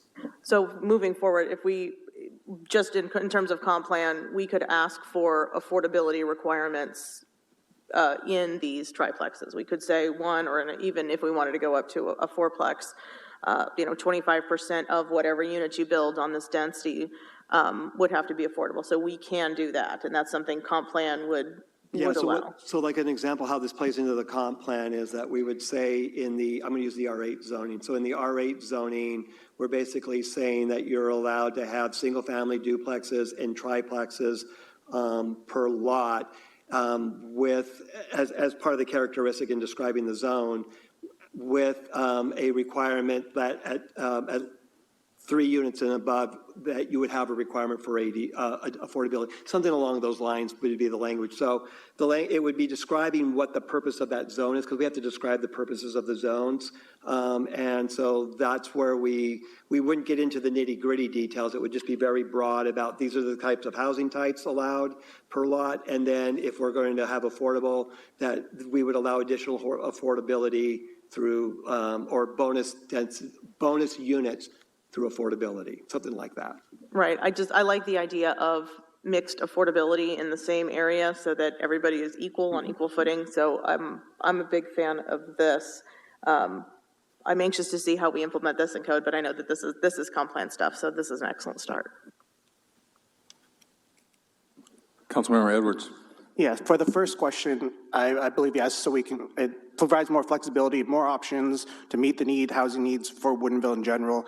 Number two, I'm conflicted about a little. I think I need to process this one a little more because although I believe we need to increase the affordability, when you look at things like triplexes and fourplexes, that does address a certain housing need that we currently don't have to a certain level. But when you add the certain restrictions of the affordability, does that make it not practical where people won't want to pursue these triplexes and fourplexes anymore, where they won't actually make that option available? So that one I'm struggling with a little, but yes to the first one. The second one I need to think about a little more. Councilmember Evans. Thank you. Yeah, I'm with Councilmember Edwards. So yes to the first. I think we need to allow more flexibility in the types of housing that we, will allow in our R8 and R12 zones, et cetera. And I think as we first were talking about this, we were thinking about it from a developer standpoint. So a developer's coming in, they're making a big new neighborhood, and we're asking for affordability for a specific piece of that. But what if it's just a single homeowner? And again, we're back to maybe it's an empty nester who has this 5,000 square foot home and they have the choice to go to 2,500 square feet or break it up into 3 or 4. If we impose affordability on anyone who's doing this, in order to be able to have that flexibility in housing, we are going to effectively cut the legs out from under us, because individuals who are doing this to allow for more flexibility in their housing, I don't know that we could say you have to offer one of those new housing units you're creating at 50% AMI or 80% AMI. I'm just not sure how that would work, and I think that it would actually backfire on us. But for larger developments, I think that we definitely need to take a look at having an affordability requirement. I don't know how you write it for code where it's for an individual or one property versus a bigger property. You wouldn't be able to do it. You have to set it more broad-based by zoning, and it would have to be, you can't distinguish between it being a homeowner versus a outside developer. We can't get into any of those kinds of things. And so how do other municipalities do this that want to incent that affordability, but they also want to have this flexibility in housing options? So like Redmond, for example, has a mandatory requirement with certain, I forgot the numbers, but you do a development of a certain size and above, you have to have at least a certain number of the units have to be affordable. Okay, so a certain size and above, I mean, that would be... Is it 10? Yeah, that's the little. Yeah, in a development, so like a single family, an individual property owner just like doubling, having 2 units on their property would not trigger that affordability requirement, but a developer building 10 units, one of those units would have to be affordable, but then they're also given a market rate bonus on top of that. Okay, so I mean, those are the sorts of things that I think that we should be looking at. So, thank you.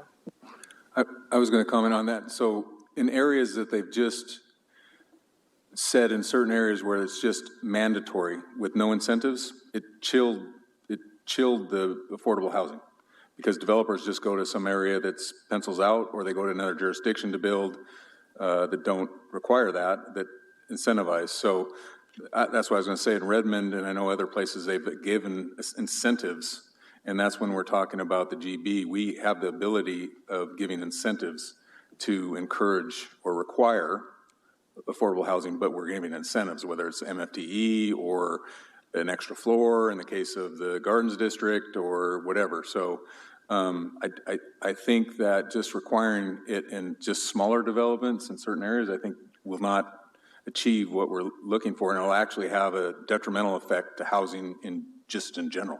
Right, so the thought process on this, just to kind of use again the R8 zone as the example, because our R8 zone is by code supposed to be predominantly detached single family.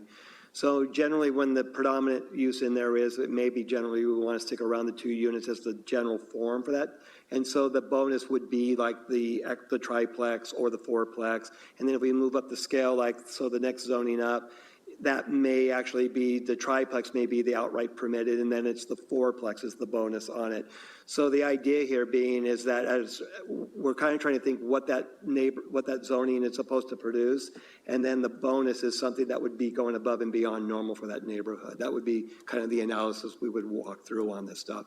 And so when we get into the nitty gritty on this, we can show you when we get into the development regulations themselves, we can kind of run those housing types past the council and kind of just dig into this in more detail so it makes a little bit more sense as to how we're choosing when to offer it, essentially like a bonus at affordable.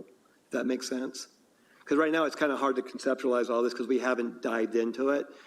Just your policy direction now is telling us to do that. And so we'll be able to kind of dive into this in more detail and talk with you more about this as this progresses. Councilmember Arndt. Just to weigh in on this, I do think we should offer more housing forms in these areas. And I do think looking at that bonus for some affordability is a good idea. I know, just thinking of the example in our neighborhood where a home burnt down and the homeowner has to rebuild.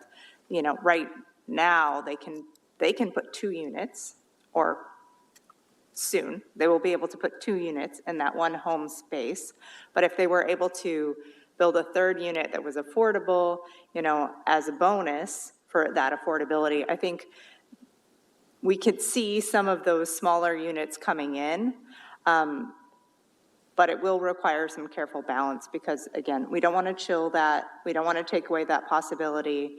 And I think that there is a natural form of affordability that comes with these smaller units that we can also take into account. You know, if you're taking my neighborhood for an example, if you're putting 2 units on that lot, they are not going to be big units. So they're going to be smaller and they're going to be more affordable naturally, just because of that. So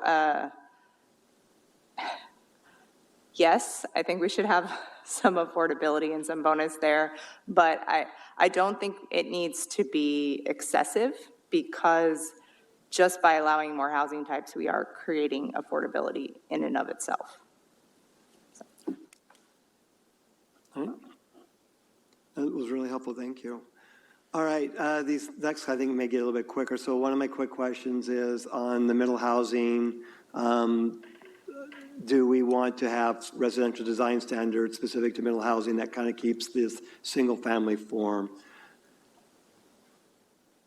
Councilmember Arndt? Yes.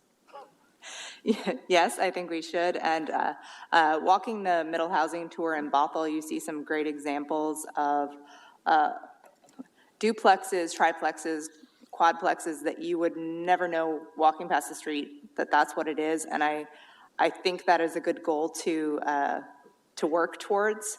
I think it's more aesthetically pleasing. It blends with our existing neighborhoods. And I think for the homeowners that are surrounding these properties that are being upzoned or built up, we don't want to change the character of their neighborhood significantly. So adopting these standards keeps that in mind. Councilmember Best-Campbell? I like the design standards, and I assume the next slide is going to be about the Northwest Woodland versus all of that. For these residential design standards, can we say absolutely no metal siding in residential neighborhoods? I mean, we'll get into all of that when we get to the design pieces. So yes, absolutely. Okay, thank you. Councilmember Evans?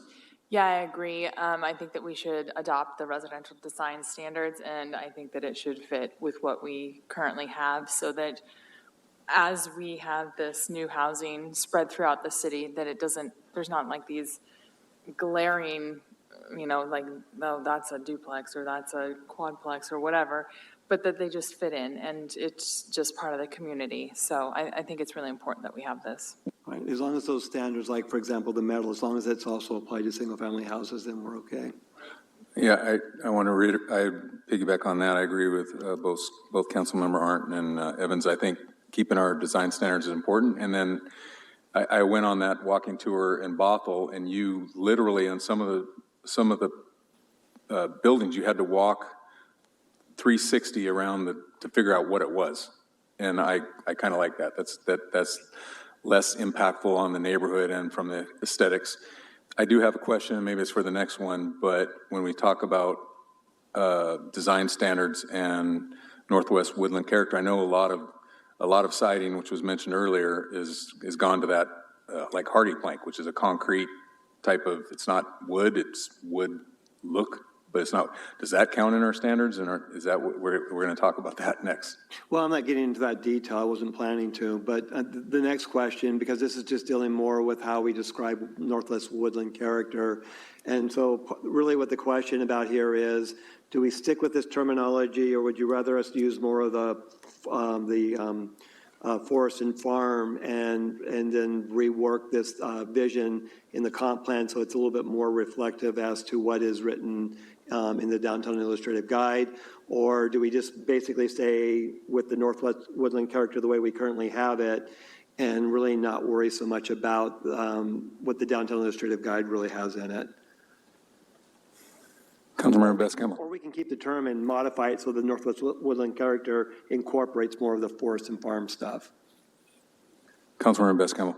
I do think it would be important for us to sort of have a primer of what each of these, what the difference is, and I guess more graphically than this. One of them is allows more metal in the design and one doesn't. That is the difference. That's right. It. So in the case of the Northwest Woodland character, metal is only used as an accent, correct? And so it's minimized, where in the Downtown Illustrative Guide, you can actually incorporate a lot more metal into your design. So personally, when I think of metal on a farm, it's either a lean-to, a shed, or a silo. I think that we wanted something a little bit more wood-oriented with metal as an accent. So what I've seen in a lot of design reviews on Planning Commission is people keep coming in and saying, okay, well, this is the metal siding that we're going to use, and it's supposed to be an accent piece, but it's starting to get this creep of more and more and more metal. So if there's other materials we could use to supplant the metal, I would be all for that. And, you know, this could be something that we talk about outside of the comp plan, but yeah, I'm not excited about seeing more metal because that doesn't seem like a farm to me. You got something? Oh, I just wanted to clarify that the design, illustrated design guidelines do specifically call it out as a secondary material, but of course that leaves some room for argument back and forth on if it is enough to be considered secondary or if it's too much. Right, so we can't make the entire building metal, but you can have more metal under the downtown illustrative guide than you can under the commercial design standards, for example. So I'm just saying, let's maybe make it a little bit more clear for you when you have applicants come in as well, that less metal is better and more other stuff. We'll dive into that when we get there, but for the comp plan, more of my question is around, do we want to stick with this terminology of Northwest Woodland character? And do we want to kind of keep it that way, or do we want to maybe pull a little bit more of the downtown, which has that agrarian more description, pull that in a little bit more detail into this definition or into this vision of our Northwest Woodland character? Does that make sense what I'm asking? Well, yes and no, I guess. There are aspects of both that are good. I think for me at least, I think I need a little bit more clarity of what are the functional differences between the two things we're talking about? I mean, it's been a long time since any of us have really looked at the Downtown Illustrative Guide and gone through the materials. Whether we want to supplant one or the other, I feel like we should maybe, I would use a little bit of remediation on what each one looks like again. So let me explain. So the difference between the two is one is just words. One is, forest and farm, and the other one is Northwest Woodland character. So that's the first part of the question would be, do we stick with the Northwest Woodland character wording, or would we want to go to forest and farm wording? And then the other part of that is, like I said, they're almost exactly the same. There's the main difference between the two is that there's just a bit more agricultural theme in the Downtown Illustrative Guide. So we would just incorporate a little bit more of that language into that vision statement. So that's really the big difference. One is just the simple, do we want to keep using the word Northwest Woodland character, or do we want to change over to the forest and farm? And then the second part of that is if we do change over regardless of either way on that, would we want to incorporate a little bit more agrarian into the description of this look? So with that clarity, I like the forest and farm, the Downtown Illustrative Guide, but I think that would need some tweaks. So the metal part of it is the one. So I like the more agrarian. What I don't like is there's still that opportunity to have up to 49.99% of a building being metal. Right, so this definition isn't going to get into the metal percentages or any of that kind of stuff. Yes. It's basically the description is what we're talking about in general. Right, it is the description, but I think there is going to be a change that's going to need to happen when we change through it. After we've done the comp plan, this might be something to have a conversation about moving forward. I think just to clarify, what Robert's asking about isn't specific to the design standards. It's specific to the comp plan has a lot of wording around this, and if we want to shift that wording to something different, right? Yeah. Yeah, it's just the wording in the comp plan, not the actual design details We would yet. end up modifying a little bit of the vision to reflect a little bit of the illustrative guide, but it would be very, very high level tweaking. Can we, in this, like, if the council decided to stick with the Northwest Woodland character as kind of the overall feel of the community, but then talked about, in specific areas, and I think the Farm and Forest and the Downtown Illustrative Guide was specific to the downtown, and it could talk about, where appropriate, like on the valley floor, where there's a more agricultural connection, that there's some of those elements that will be tied in, and then we can figure out what exactly that looks like in implementation and the code around that design guidelines. Does that make any more sense to council? Except for the downtown did expand beyond the downtown. Right, but I think what we're talking about is kind of writing that overall vision statement for the aesthetic of the community, right? And so we can talk about, it is that Northwest Woodland character, that's the overall aesthetic of the community, but then where appropriate, at TBD to be defined, right? That there can be those nods to the agrarian aesthetic as well. Councilmember Arndt.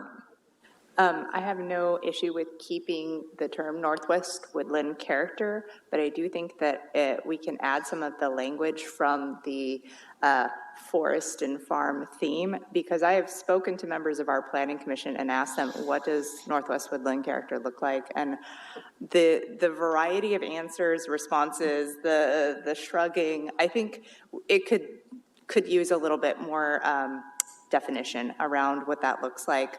But keeping the language, I think, is fine, but more specificity would increase compliance there. Councilmember Evans. I like what Brandon said, and that overall we want the Northwest Woodland character, but where appropriate, the forest and farm theme can come on. I know you're trying to get to just one, but I think that keeping that distinction is important. And it gives us the flexibility to determine where we want more of that agrarian approach. And then it sounds like we do have a piece of work we need to do to really define clearly what those differences are.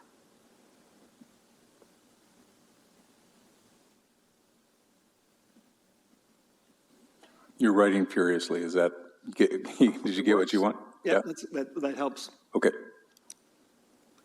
I think that was it.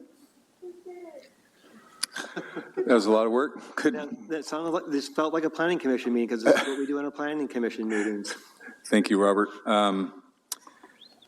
Public comments. Anybody sign up? Okay. Go ahead and come to the podium, Mr. Yabroff. Again, state your name and whether you live in city limits, please. 3 minutes. Good evening, Council. I'm Steve Yabroff. I live in city limits. On the issue of affordability, if you don't mandate it, they will not do it. We've seen this time and time again as developers have come in, they would say, oh, we'll do some, and then when they get going, they start negotiating down to nothing or very little. So I think if you don't stand up and say we need the affordability, it ain't going to happen. The other thing I was struck by is the appearance on the salary commission being slipped in at the last minute.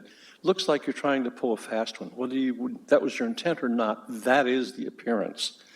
The other question I had, as you know, I have about 30 years experience in the field of compensation, performance management systems, doing surveys and so forth with a variety of different good-sized companies. So my question is, since you've interviewed these people presumably, do they have compensation experience and expertise?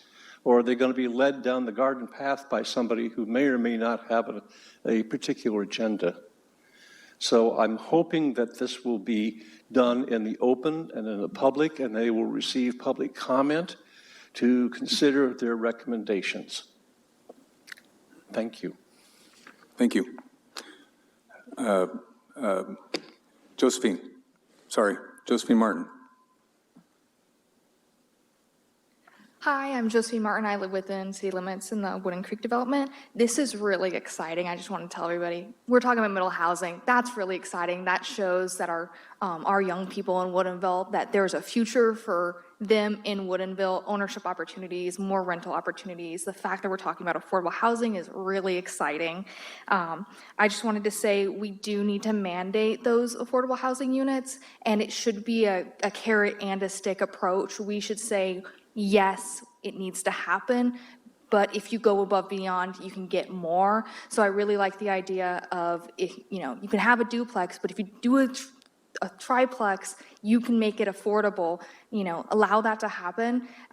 Then that way they're doing the duplex, but if they want to do the triplex, then it can be affordable. It's not like you're making the triplex unaffordable. It's if they want to do it, make it affordable. Also, I wanted to talk about diversity of housing. So if you have a duplex and a triplex in a neighborhood, it's nice to see those because it creates more diversity within the neighborhood.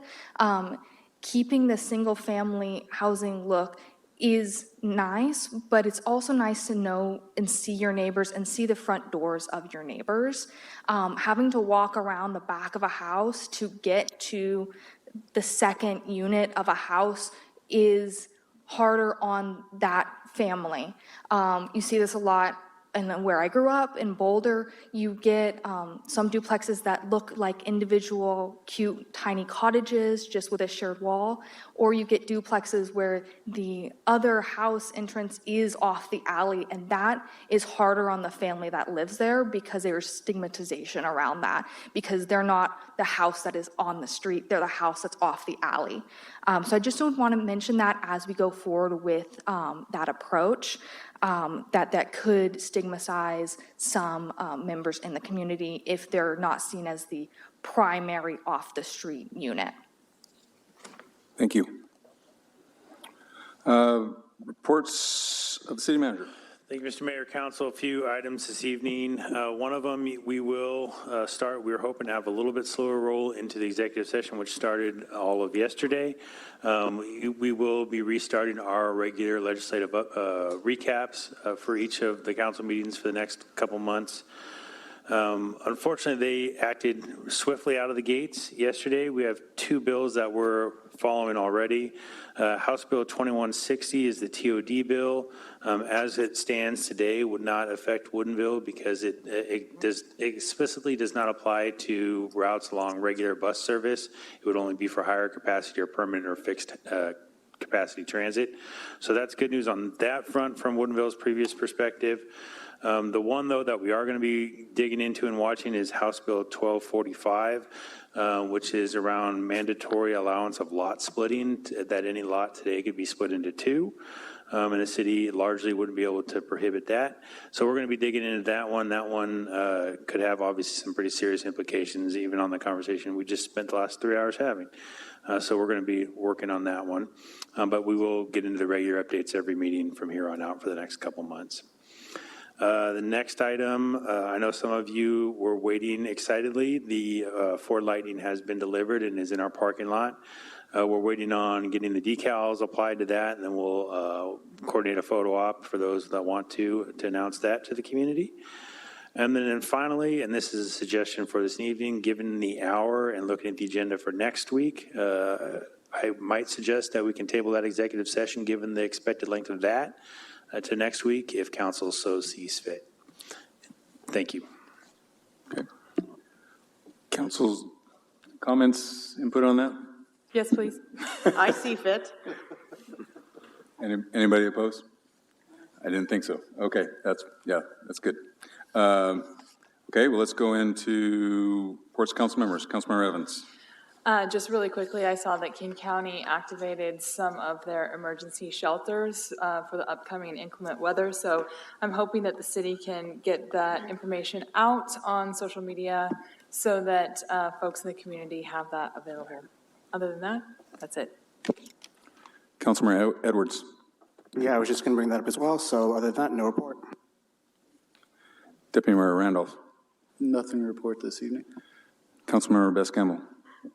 There was an email that we all received about lighting at Harvest from 7 a.m. to 7 p.m. affecting the homeowners. I'm sure that you've seen that a number of times. I don't understand how it could be shining on the houses. Is there a way they could change the angle? I don't know. I'm not down there at 7 o'clock in the morning, so I can't speak to what it must feel like to be under a laser beam. But even though these people don't live in our neighborhood, we still kind of have to be good neighbors and not blind them. So if we can look into that, I think that would be really important. Thank you. Councilmember Arndt. Nothing. Councilmember Taylor. Nothing tonight. And I don't have anything either. Motion to adjourn. Second. Bless you.